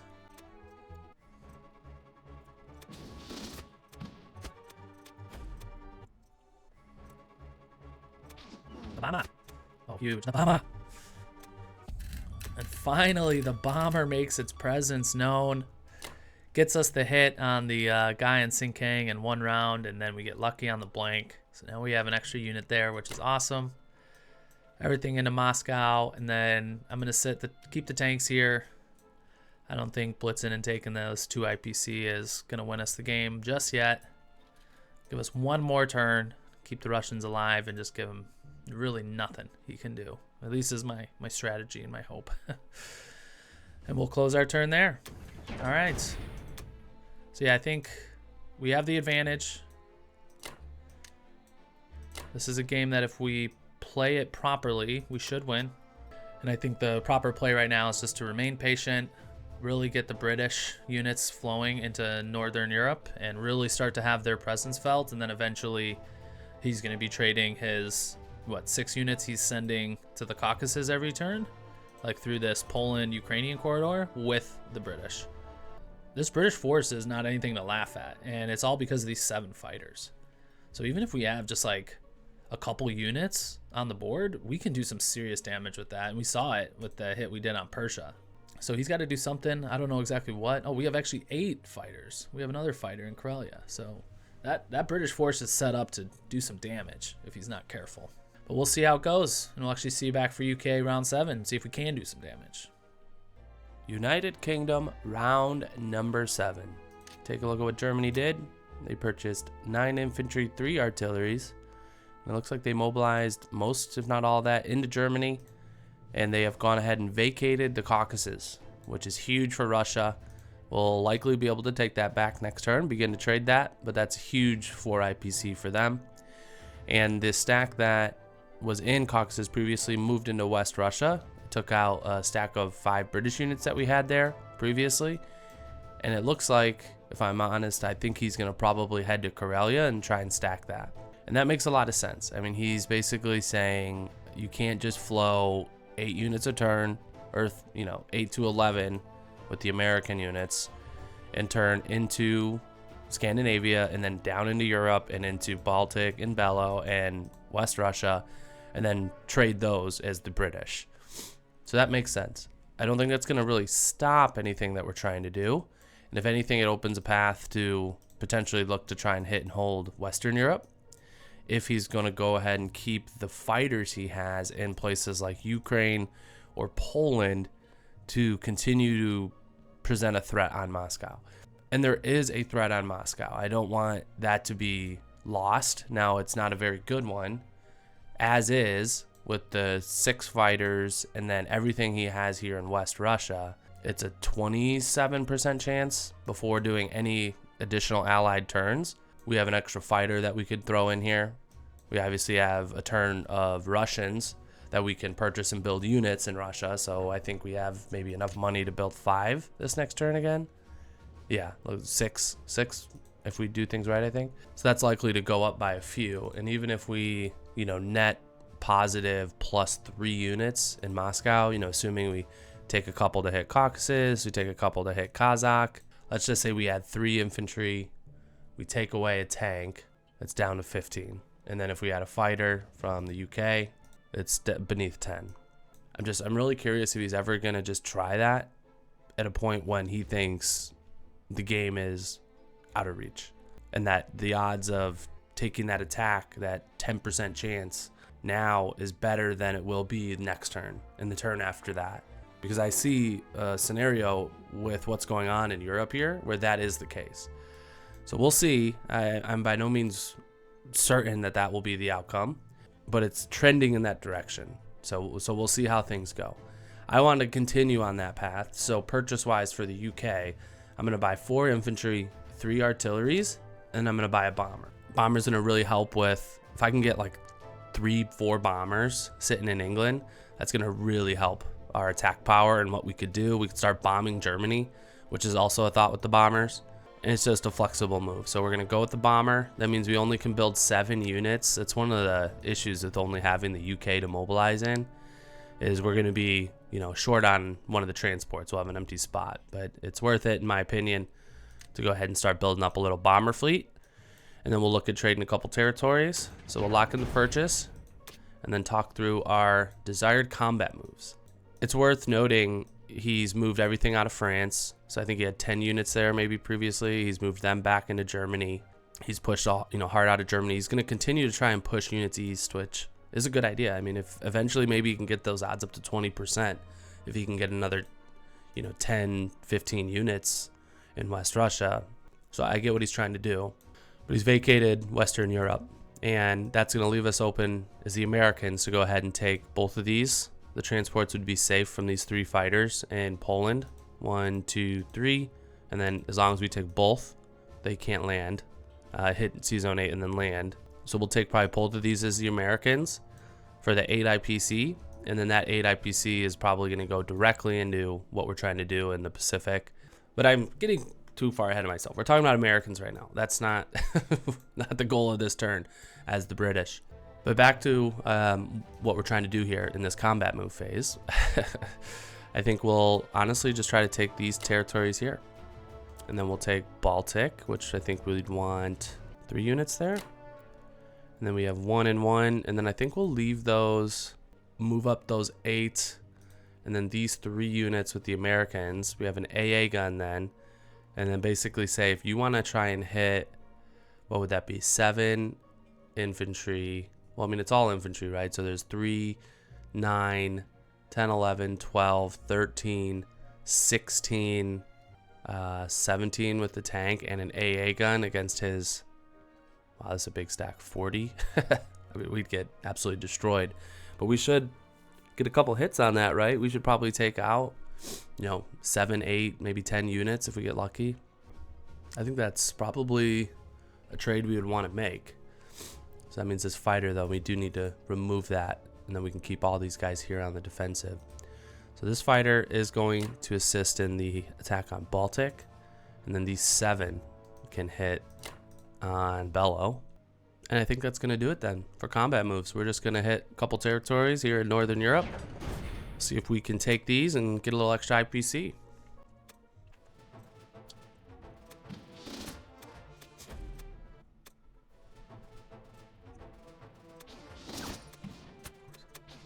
Fighter, let's go. Of course.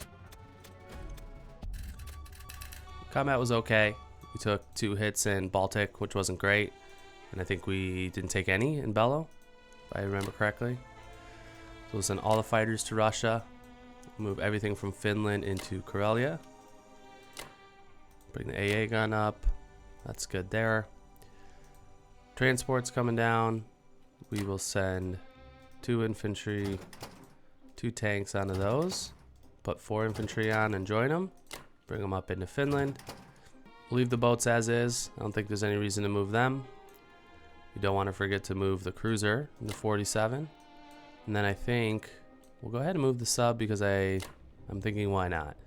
Just in case he does shoot the shot with the sub, we'll have 2 subs that we could absorb any sub hits with, which is always nice.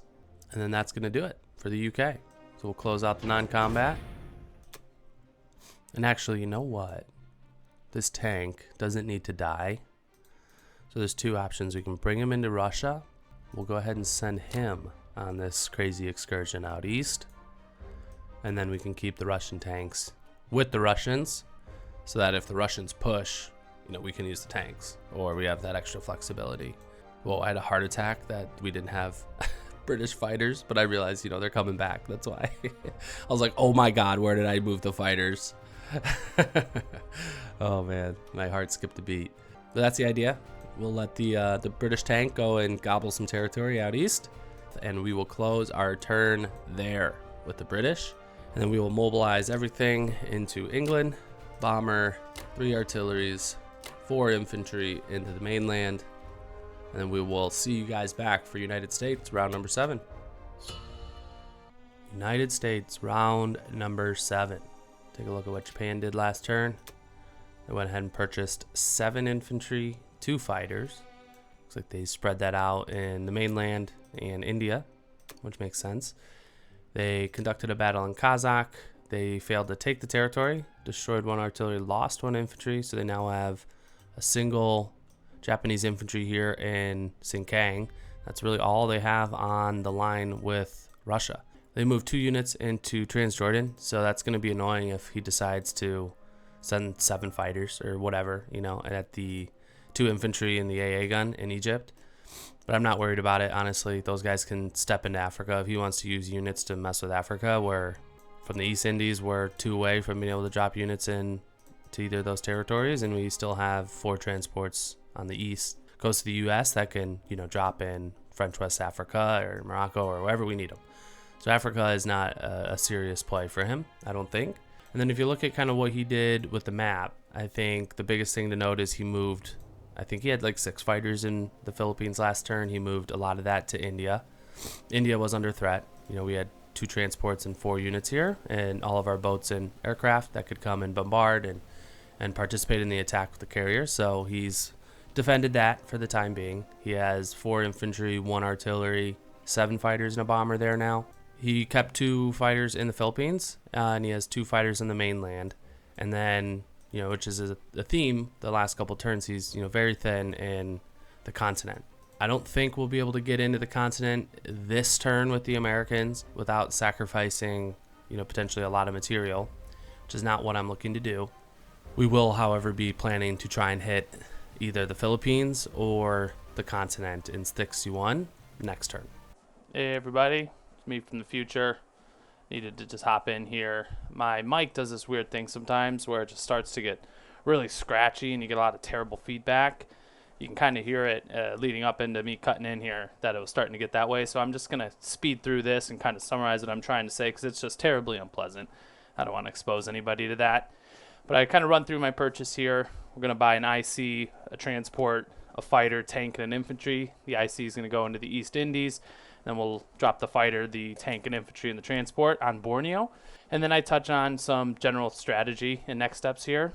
We're going to essentially have a play on New Guinea and then stack our fleet in the C-zone there to give us access to hit either the continent off C-zone 61 or potentially hit Japan if he's not careful. So I think it clears up here and I go into that, but just a quick summary of what's going on. And the thought here is we'll take New Guinea. We'll need to protect, you know, make sure we have enough with these transports with the fleet we have in 47 and 37. So we'll protect them in the non-combat. And we'll have 2 stacks. We'll have a stack in 47 and we'll have a stack here in 49. And from both of these we do, well, not both of them, but we do 2 things. I'm going to have 2 transports that aren't hitting New Guinea over here in 47 to continue to threaten, possibly threaten, right, taking India. And I want to present that as a threat because I want him to keep air in India. Because as I alluded to, what I'm really trying to line up here is a hit on the Philippines or a hit in the 61. And from either of these C zones, 61 or 48, the fighters in India will not be able to attack that C zone because we will have 5 transports and 10 units at the end of this turn in 47 and 49. And if we hit the mainland, let's say we hit 61, we can take all 3 of these coastal territories and these fighters can no longer attack and land. Sorry again, guys. The feedback returned and I had to go ahead and intervene. But as you can see what's going on here, we are going to land these units into France and into Northwest.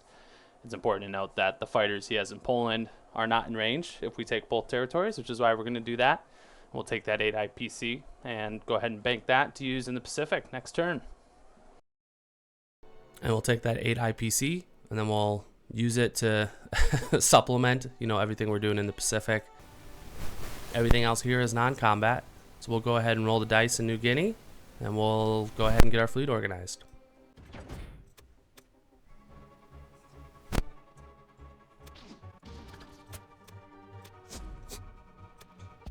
Alright, combat was great. He did not hit us back. We'll have to go ahead now and arrange our fleets here. We'll send the destroyer and the aircraft here. We'll send 1 aircraft back. We know we'll need another aircraft here with the 3 fighters. We'll mobilize 1 on Borneo here onto that carrier. I think I'm gonna want, ideally I'm gonna want the battleships in 47 to assist in a possible hit on India. We know we're bringing these 4 units to Borneo. And then they're going to sit there, and we'll chill in 47 with them. This aircraft carrier can go ahead and continue his trek down. So we'll have an additional aircraft carrier next turn that we can start to think about using. Now, from the Philippines and the 1 bomber, he can get 3 aircraft into each of these. So we have a destroyer, 2 fighters, and a carrier in there now. We probably want to put 2 or 3 more destroyers. We have the cruiser in 47 with the Americans. So I'm thinking that we'll send 3 destroyers, and then we'll have 2 battleships, 2 carriers, destroyer, cruiser, and Sea Zone 47 off Borneo, and that will do it. So we'll close the American turn. Mobilize our units into 47, transport, tank, infantry, industrial complex into the East Indies. Let's turn our focus to the Russians. I think we are just in a similar position we have been for many turns now, which is just max out our purchase. Now this would be our maxed purchase. Now the immediate thought is to get some more artillery, simply because I think we're not under any serious threat of losing Moscow, but we have a lot of infantry and not a lot of artillery. So this will at least get us another 3 artillery to help balance, against these 21 guys here. Yeah, unfortunately it's a little closer than I thought. So getting the extra artillery I don't think is the move this turn. I think getting the extra unit is, because we're gonna obviously want to spend a couple units to get into the Caucasus, and doing that plus building with everything we have in here now, he has like a 10% chance. So it's not 0. I mean, he can roll those dice. He can get really lucky. I mean, 9 tanks is nothing to bat your eyes on, and all of his infantry are rolling 2s. He's got 16 artillery. So, and I think I've asked it before, I wonder if he's gonna just do it. If he's just gonna see the writing on the wall here with a couple ICs for the Americans in the Pacific, and when you come and you just see like the color of the board, it's pretty demoralizing. Though Germany is not in like a position where we're gonna seriously threaten Berlin or anything anytime soon, you're kind of like, oh boy, like we got some British here, we got some Americans on the west side. It's just kind of like an ugly border gore scenario, as some people will say. Border gore, such a funny word. But obviously then Japan looks really good, but looks really weak. It's kind of funny. It's like if you looked at Germany, you'd be like, uh-oh, Germany's in trouble. Japan, like, where are you at? And you look here and like, from a zoomed out view, like all the orange, you're like, oh, Japan's a beast. Japan's got India. They're fine. But the scenario is actually quite the opposite. Germany is quite safe, and Japan is not. All right, enough chatting. This is not my podcast. I do not have a podcast, if you're wondering, which I doubt you were. We'll have 5 infantry, 1 artillery. We'll lock that in. And then the attacks, I think, are really simple. I mean, we only have 1. Well, we're going to have 3 fighters, so let's save the artillery. Well, actually, no, we'll have 2 fighters, but we'll have a bomber. But the air doesn't have anything else to do this turn, so we will go ahead and hit these. Bomb them. Oh, no, not bomb, but we will attack. Go ahead and run it.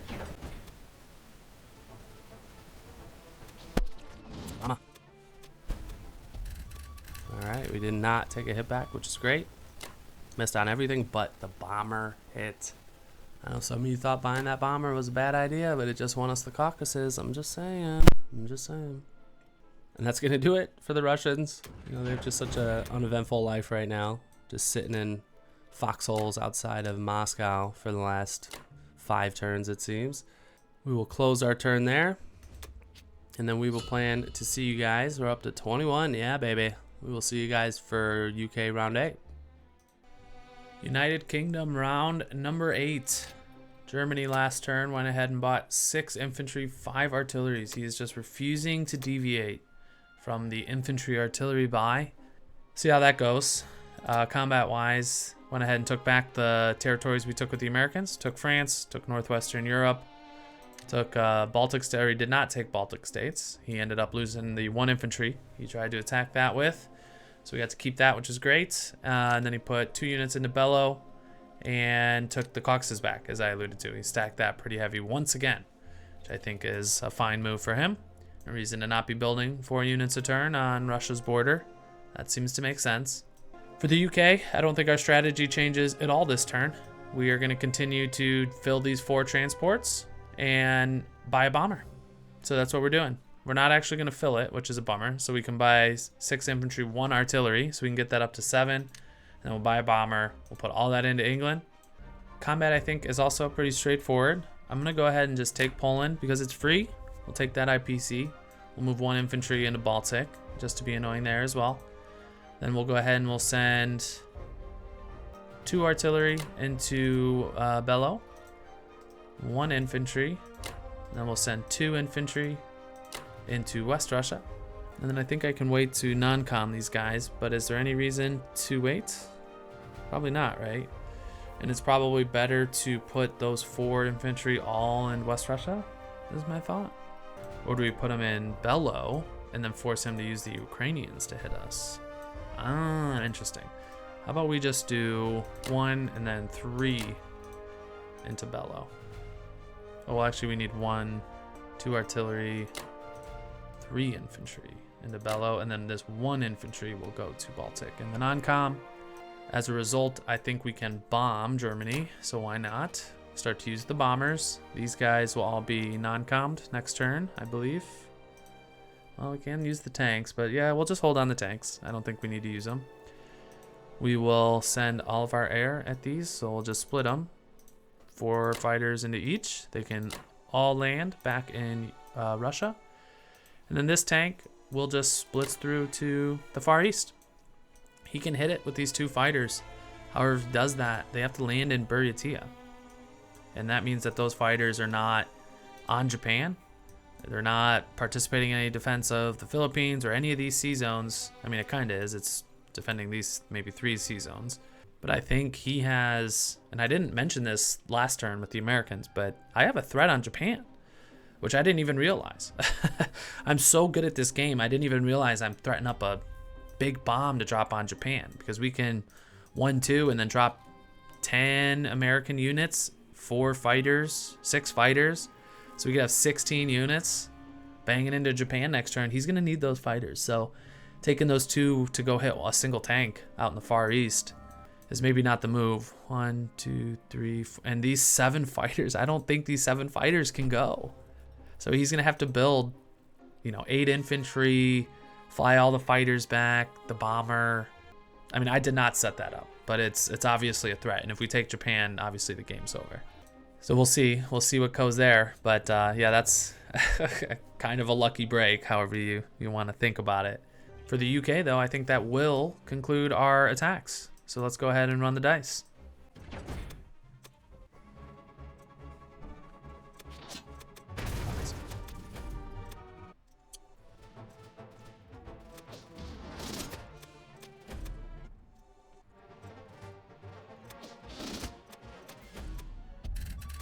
Okay, combat was incredible. We took no losses.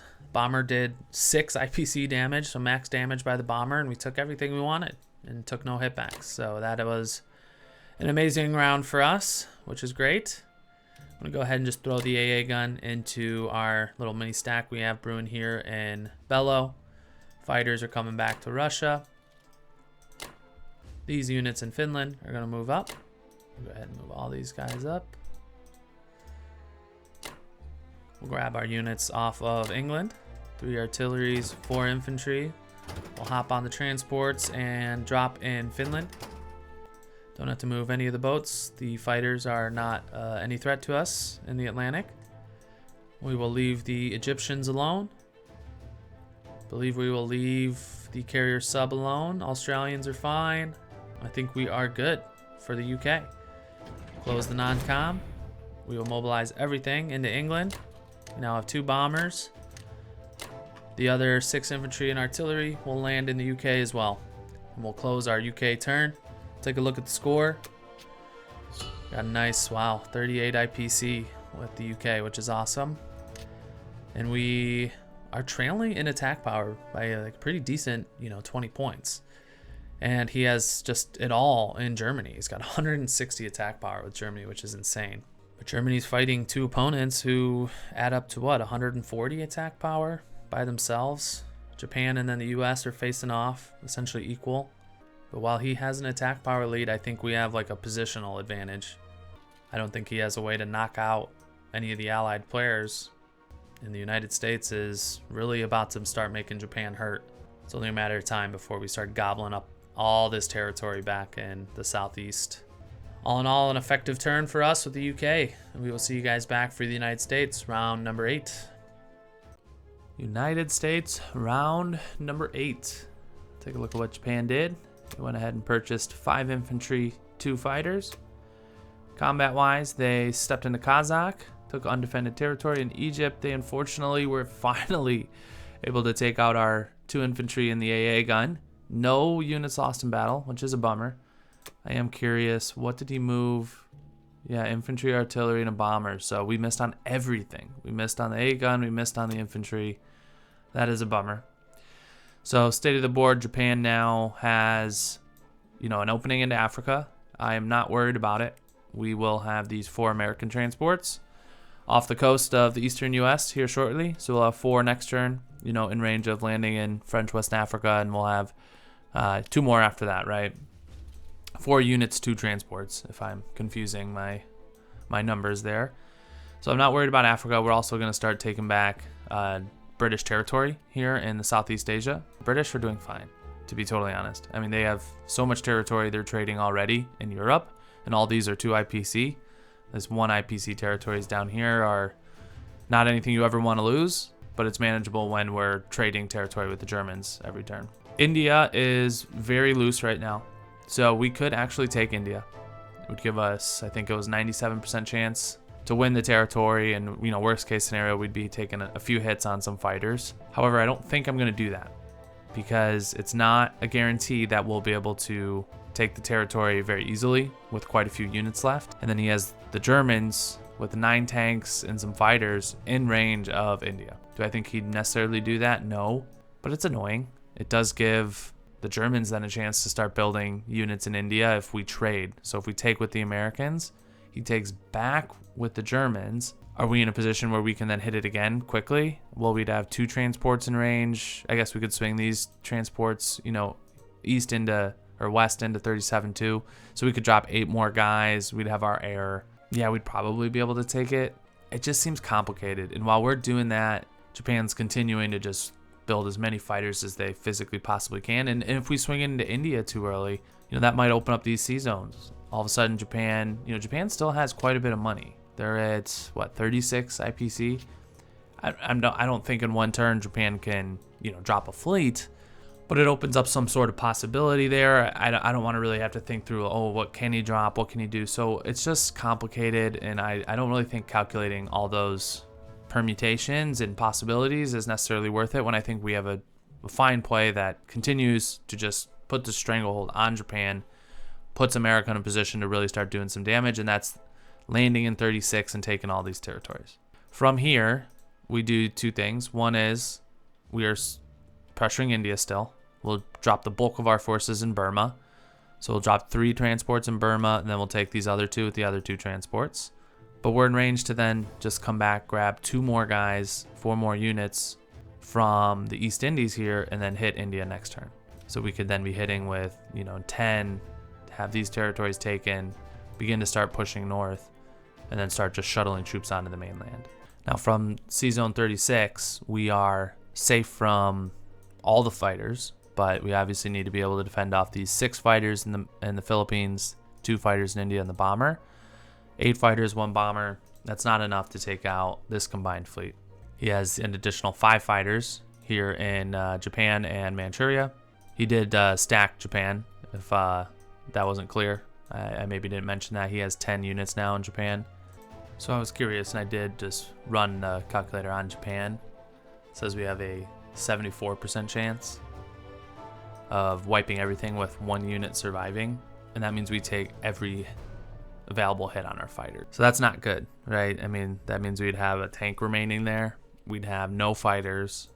It would obviously cripple Japan. They couldn't really do much from there, but I don't know. There's obviously the chance that doesn't happen, and then we've just lost 6 fighters. All of our land units, we worked so hard to get down here and stable. I think that's too risky, and I think we'll just continue the slow burn. But for now, that's what we're gonna do. So the purchase has been up on the screen for probably a few minutes now. We're gonna get 8 infantry, 6 artillery, 2 tanks. 4 infantry, 4 artilleries are gonna go in the eastern U.S. for these 2 transports, or 4 transports, I should say. Everything else is gonna go down into these 2 territories, and then be, the idea is to pick them up, next turn, and then we just start a 8-unit shuck, into Thailand and Burma here.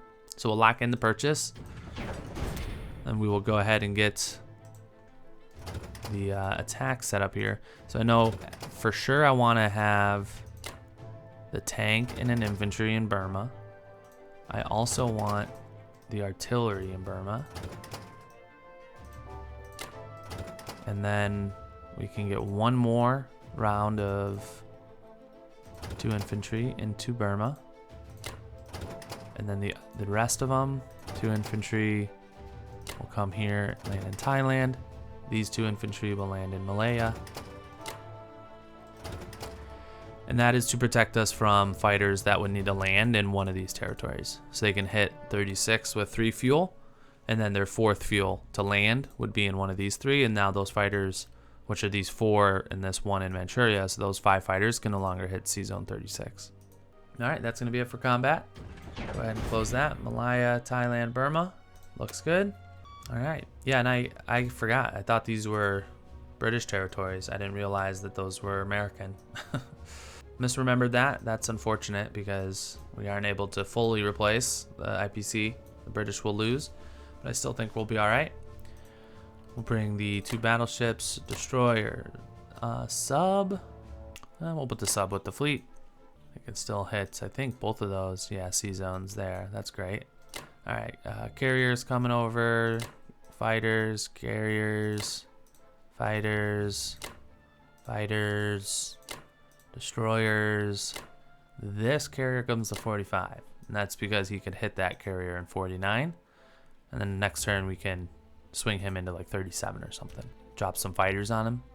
Now these guys, here's what I'm thinking we're gonna do. We're gonna take the slow route.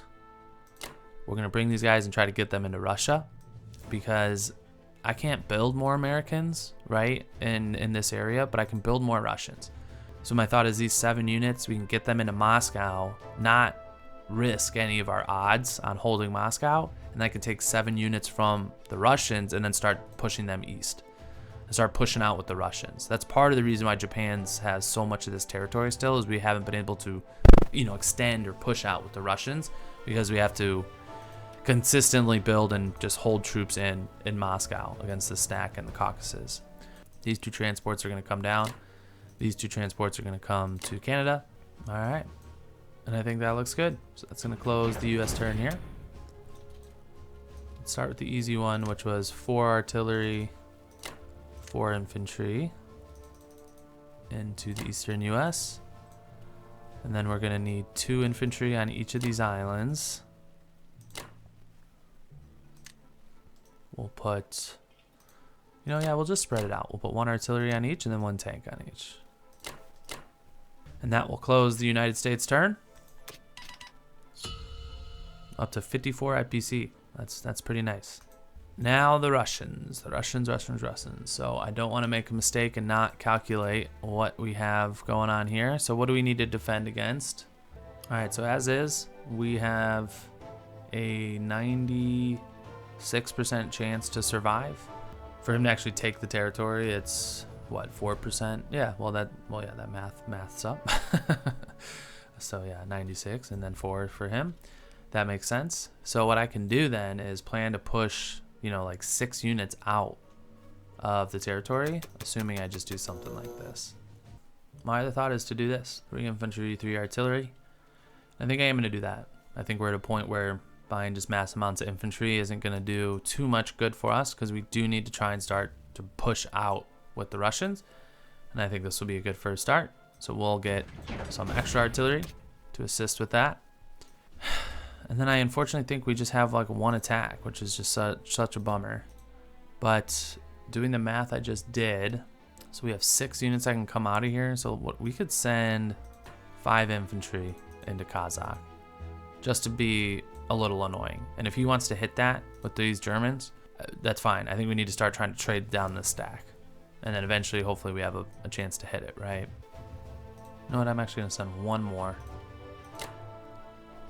And our odds are still below 4% that he could take it.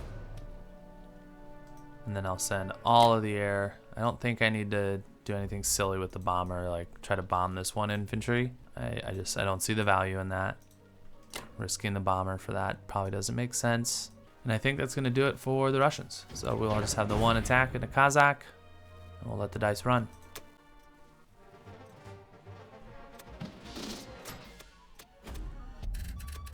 Alright, Kazakh is ours. He did not hit us back, which is awesome. Get everything into Russia, and that is it for non-combat. And then we'll mobilize everything into Russia. And then we will see you guys back for our turn with the United Kingdom, round number 9. And the attack on Moscow has been thwarted. The Germans in the previous turn have finally taken their shot at Moscow, and to our great fortune, they have been unsuccessful. So let's take a look at what the Germans did as we pick up the UK here on round 9. They went ahead and bought 11 infantry. They repaired 5 points of damage on their complex, so we still have -1 left there. And they, as I already mentioned, hit Russia, finally, with a huge stack that they had here in the Caucasus. Results of the battle: we lost 21 infantry, we lost 11 artilleries, 2 tanks, 2 fighters. However, the Axis lost 15 infantry, 19 artilleries, 9 tanks, and 2 fighters. And they retreated with a 1 fighter, and they went ahead and landed in the Caucasus. Now, my thoughts on this are simply, I don't know what else Germany could have done. He had a very small chance to actually take the territory. I think he knew that. I also think he's seen the writing on the wall with Japan and what they're able to do here in the Pacific, and probably just thought, you know, I just got to do it. I just got to hope I get a 5% outcome. Unfortunately for him, he did not, and very fortunately for us, he did not. And I think we have essentially secured Russia. It is no longer under any serious threat. Either way, with what we can build, we have enough money. We have 19 IPC. We can build 6 units with the Russians next turn. That alone is 100% to hold against the 2 artilleries, 6 infantry, and the 4 fighters he has here. We're about to take back West Russia with the British, so they will not be able to participate, and then Moscow is 100% secure. Outside of that attack, the Germans have pushed hard north. So he's moved 10 infantry, 4 artilleries into Baltic. Took out the units there. I think he took out, or stepped into Poland maybe, I think is another territory he took. I think these others he already had. But currently has a renewed threat on Karelia. So I'm thinking what we'll do, and what's a nice segue to our UK turn, is move these guys back into Finland. And actually now, well, the thought was just to move them back into Finland. If he moves these guys in there, like, we'll kill everything. We have 8 fighters, so he would never be able to hold Karelia if we have 10 units here and 8 fighters. He just simply would never be able to, unless he moved, you know, another 10 guys here and then moved in with 20. But I'm hoping we'd be able to put, you know, 4 to 8 units a turn into Finland with the UK, and that would never be a serious threat for him. We also have the option of just moving these 6 infantry and the 1 American artillery into Karelia, and I don't think he'd be able to take it then. We also have the option of moving these 8 fighters into Karelia and using some of them on the defense, because it seems we maybe don't need all of them now in Russia, which is pretty nice. We finally have some flexibility with what we want to use those fighters in Moscow for. I'll kind of come back around to that, because I think whatever we decide to do there doesn't really affect what we would do purchase-wise. So we are going to reload these transports. We're going to get 1, 2, 3, at least 4, right? Maybe do 1, 2, 1, 2. That would give us a full transport. Now the obvious other option here would be to maybe take an artillery away. Or no, maybe let's say we take a tank away and then get another bomber. Then we'd have 3 bombers, another 7 units on the transports, fully maxed out our IPC. I kind of like that. I think we're just going to have to put the pressure on Germany, and one of the ways we're going to do that is we're going to start bombing Berlin pretty regularly. Eventually, he's going to hit some of these bombers, right? So I think buying a bomber every turn with the UK, because we have almost 40 IPC, is probably a good idea. So we'll lock in that purchase. 4 infantry, 2 artilleries, 1 tank, 1 bomber. We'll go ahead and bomb Germany. We'll send the 2 bombers into Germany. We're going to definitely hit West Russia here. And I'm thinking of sending these 3. And I think that would be our only attack potentially. We'll step into Ukraine because why not? Oh, we still have a tank out east. We'll go ahead and blitz here for the Russians. Send him back into Yakut. Everything else will be non-com. I don't think we're going to step hard in. Well, that's actually an interesting thought. We can step hard into West Russia with these 8 guys. And then the Americans too. And then we can build a factory in West Russia with the British. Because I don't think he'd be able to take that with these 8 guys here. He obviously would be able to take Karelia then, but it kind of accomplishes my thought of, yeah, I actually kind of really like that idea. It accomplishes my original thought of leaving Karelia. We'll drop some units here in Finland, and then from both West Russia and Finland, we'd be able to, and the fighters obviously, and bombers, he would never be able to take and hold Karelia. So we'd trade it for a turn, but I have talked myself into going ahead and stacking West Russia here. With these 8 guys, we'll send the Americans in here as well if we need them next turn. These units here we'll probably keep in Finland, and then the question becomes, do I want to just take France in Northwest? It will cost us 3 units, so we have 7 here. We would need to put 3 down, and then the other 4 would go here, and then we'd have 7, 11 units there, 12 here. That should be enough, plus all the air. I don't see any reason why we won't do that. So I will take 2 of these. I will take 1 infantry. We'll take him down, drop the 1 infantry into Northwest, and then these 2 infantry. And actually, I think I'll take 1. And I want to just check the math, but because we're buying a bomber every turn, leaving 1 infantry here will actually fill our transport next round. Because we're going to buy 7. Yeah, and there's no reason just to send him to die. We take the territory either way. Yeah, I talked myself into it. These other 2 transports will be non-com. Bring the 4 units into Finland. And then that, I think, well, let's just send all the fighters into the combat on Karelia. Bombers are hitting Germany. That will do it for the UK. So we'll lock in that combat and we'll go ahead and throw the dice. Oh my god. Oh, that sucks.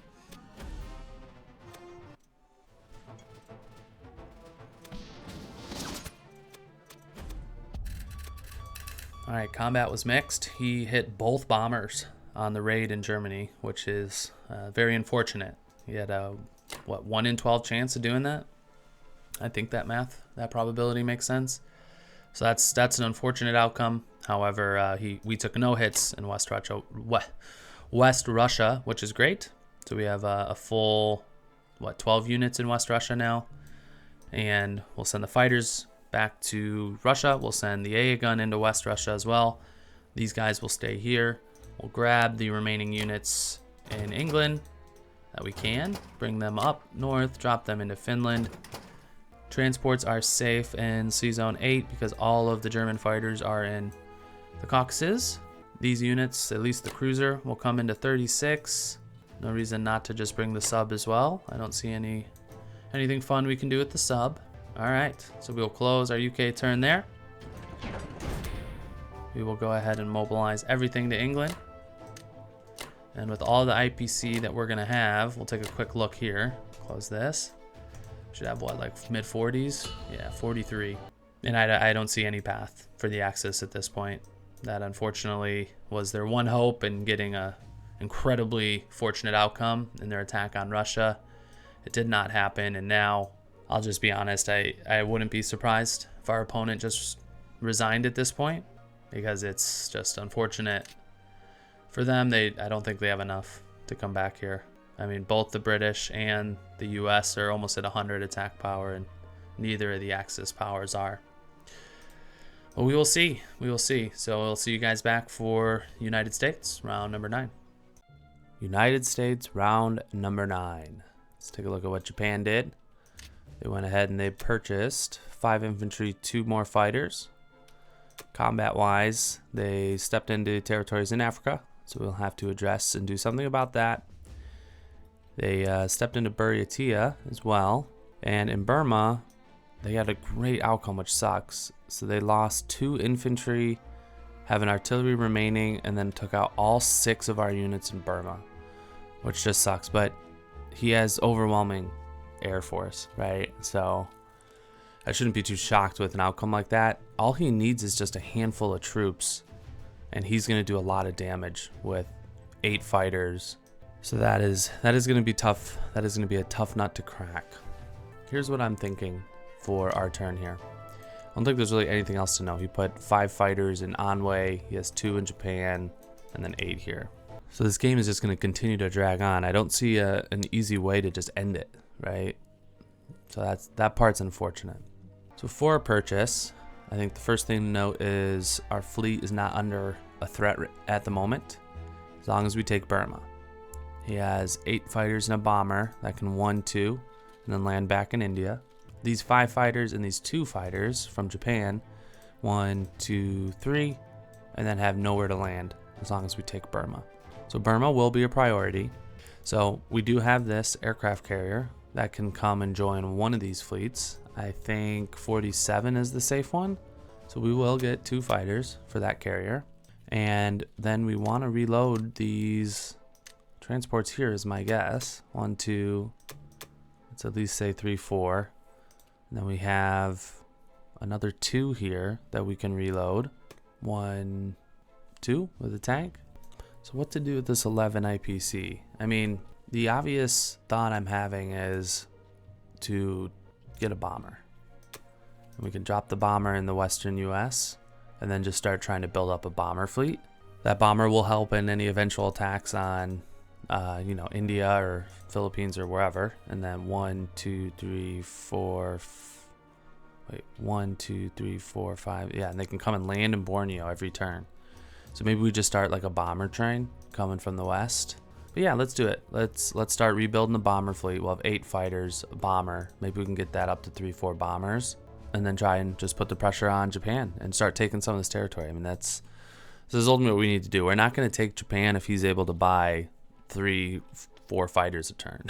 That's just the reality of it. So we need to start eating this money. It sucks he's going to crack into some of this African money because that's really going to help him.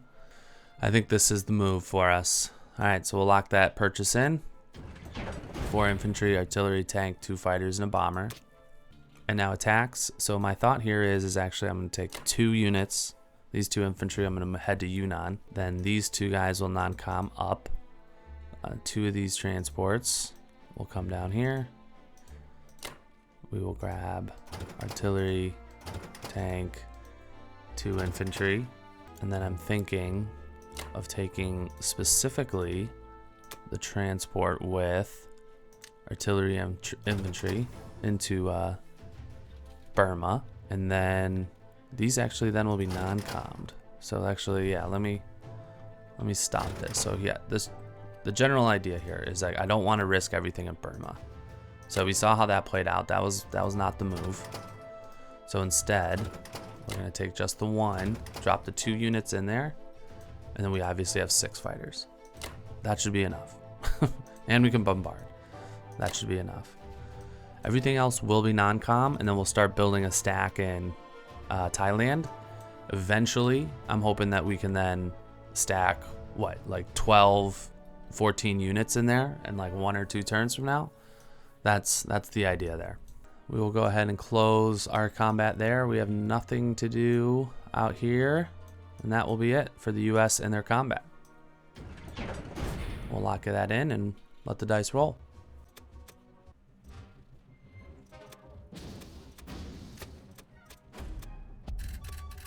All right, we did take a hit back, which is a bummer, but combat was good other than that. We will move these 2 infantry up. We can go ahead and get started on our non-combat moves here. Move these guys all into Thailand. we will send 2 more. Grab these guys off the island. Drop them into Thailand. This guy is going to come up to Borneo, take 2 fighters. And I think that is it for the Pacific here. All of their boats are in 36. Now these units, I think I want to push these Russians out. Well, we're actually going to build some. So let's think about this quickly though. So we're going to build, how many for the Russians? We have 6 units we're going to build with the Russians. So we don't actually need all 7 of these guys. So what if we, come on, cancel, Jesus Christ. What if we send 4 units that way and then 3 down? 3 to be safe.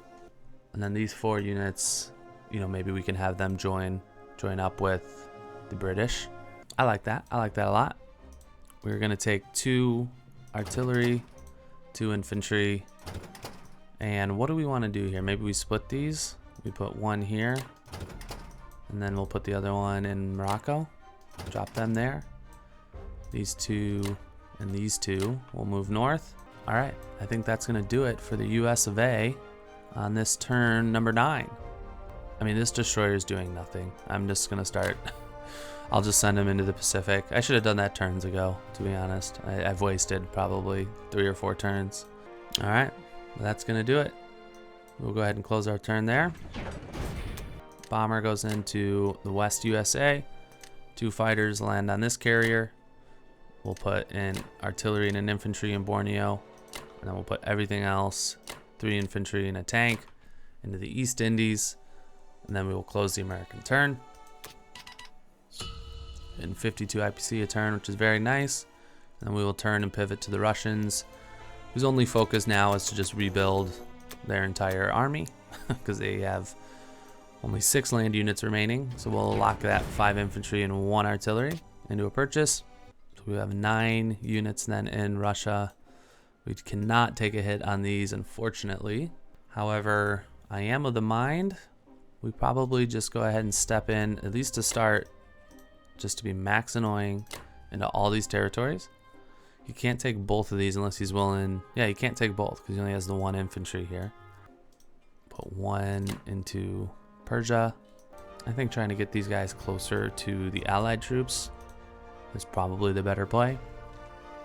He can hit with these 8 fighters in both of these if he really wants to swing them all around with the 1 infantry and these 5 fighters. No, I'm overthinking it. We'll put all 3 of them here into Szechuan, and then that will do it for the Russian attacks.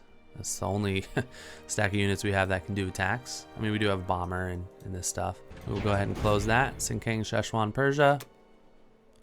All free territories, so no actual combat. And now non-combat, I don't think there's anything for us to do either. I think we are very clearly in a position where we cannot do any non-combat. We will go ahead and build our Russian units. Artillery, 5 infantry into Moscow. We will close that. Another 19 IPC.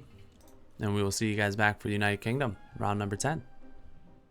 United Kingdom, round number 10. Take a look at what Germany did and talk through what I think will be an eventful turn with the UK. They bought 7 infantry, 4 artilleries. Looks like they mobilized that in the Caucasus and in Germany. Combat-wise, they went ahead and took Karelia with just a single infantry. They stepped into Bello. Kazakh took undefended. France took out an infantry. They did not hit northwestern Europe, which is interesting. Ukraine took out an infantry. I think we had there as well. And this is the current state of the board. So he has 9 units, 2 artillery, and 4 fighters with a couple AA guns in the Caucasus. He has only 7 units in Germany, which is a foreshadowing of what I think we can do with the UK here. He's got a single unit in Karelia, and he's got another stack here of 9 infantry, 5 artillery in Bello, and then another stack of 7 infantry, 3 artillery behind them in Poland. So I think here is where we gotta take our shot, and we're gonna take on a little risk here. It could give Germany an opening to get back in the game if things go very, very, very poorly for us, but the odds are that they won't. So first we're gonna hit the Caucasus. We're gonna hit with all of these units we have in West Russia.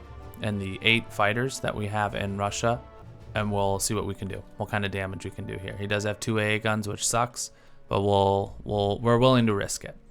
Simply because Moscow is not under any serious threat, I don't think, anymore, and we will need to take hits on some fighters in order to take Caucasus. But my thought is we will be able to hold the Caucasus if the British are able to take it, and we have about an 85% chance that we will survive the attack.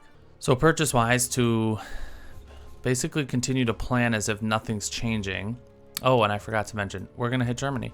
But we can drop 8 units, everything we have from England, and a bomber. And he has this 1 infantry in Northwest. So we'll actually have 9 ground units and a bomber.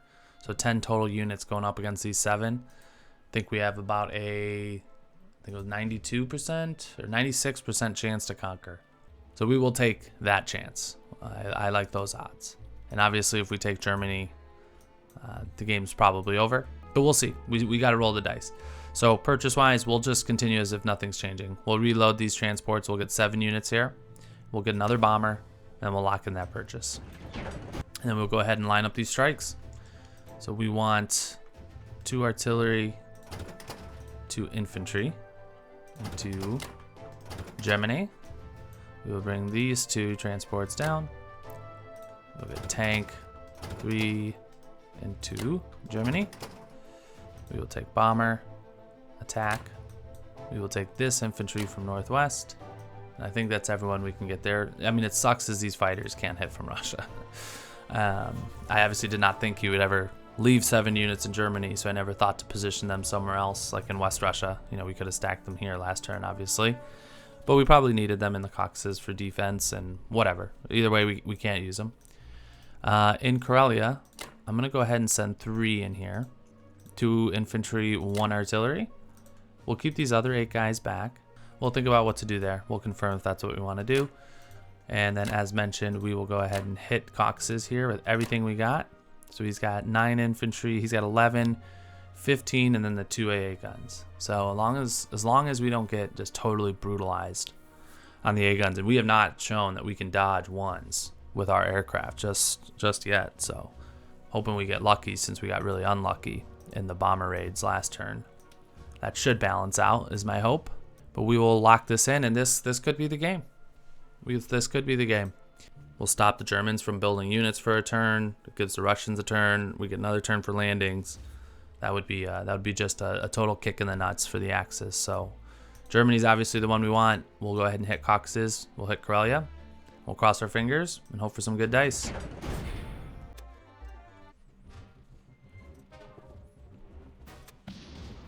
Come on. Looks like we're gonna take Germany.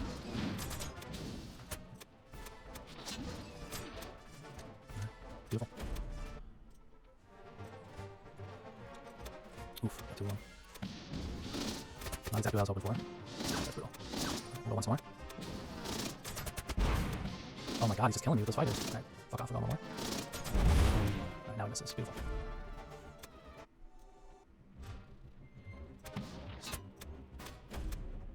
Alright. Combat was incredible. We got everything. I cannot complain. We got absolutely everything we wanted. We took Germany, we took Caucasus, we took Karelia. I'm going to go ahead and non-com the rest of these guys into Karelia. I don't think we took any hits there. We'll go ahead and leave, well, actually, I might as well send these guys into C-Zone 5. Though I don't believe we're under any threat there, which is awesome. We can send 2 fighters there, which is nice, so we'll do that, because why not? We'll have the 4 infantry back into Russia, or 4 fighters, I mean. All this is going to stay the same.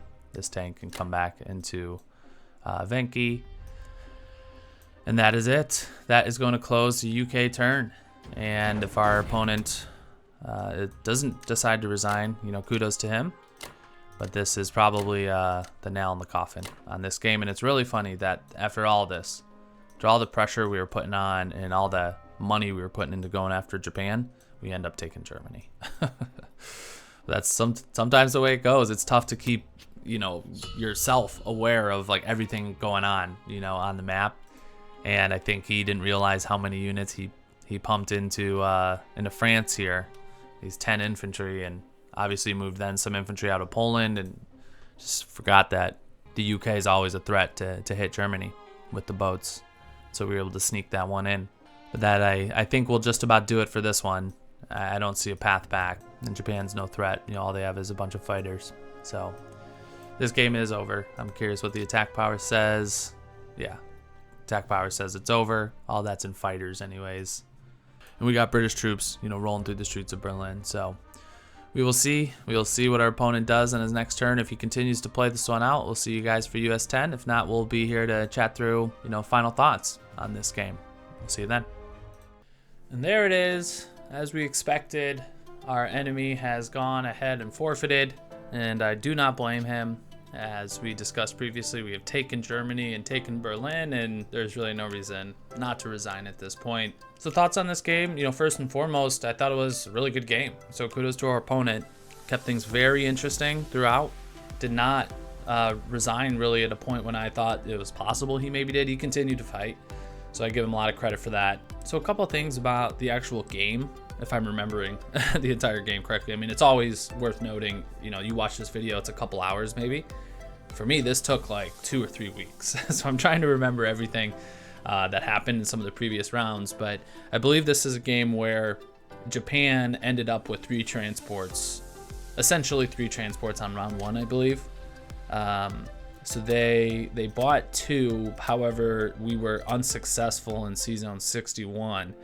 So he had 4 transports at the end of turn 1. And whether they purchase 3 transports or they end up with just a total of 4 transports at the end of turn 1, Japan is very, very scary.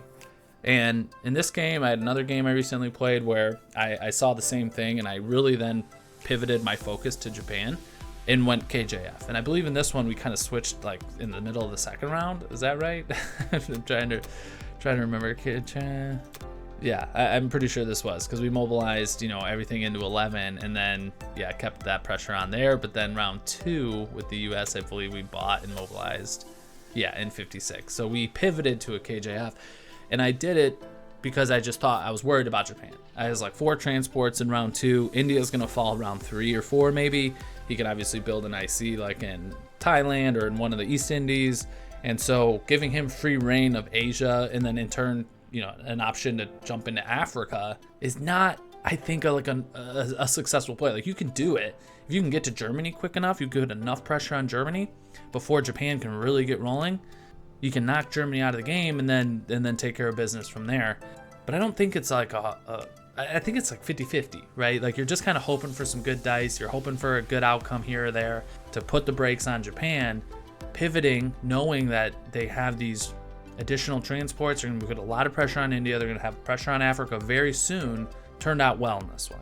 And I'm thinking that's kind of a strategy I'm formulating. If they buy and have 4 transports at the end of turn 1, very, very strongly I want to start considering going after Japan just to at least try and contain them, put the brakes on them while we kind of get things organized elsewhere, right? We get organized with the British. We buy some more time for the Russians to just continue to build up as much infantry as possible, try and hold Moscow, and from there, we can maybe then begin to chip away and kind of boa constrictor the Axis. Is kind of like a general strategy I'm kind of formulating based on that round 1 buy. So I think that's kind of the biggest thing I'm taking away from this, like from like a conceptual strategy standpoint. But like every game, we took advantage of some mistakes. I believe it was here in round 5 when our opponent put his Japan fleet in 48. That was just a mistake, right? He didn't need to sacrifice that fleet, and we were able to take it out. And from there, there's nothing Japan can do. They can build a lot of fighters, a lot of air, but once we get some ICs going in these islands and the money islands, you're never gonna be able to build enough fighters, enough bombers to put a serious threat on the American fleet. And then from there, it's really just a matter of time, right? If you're not able to get Moscow, it's just a matter of time.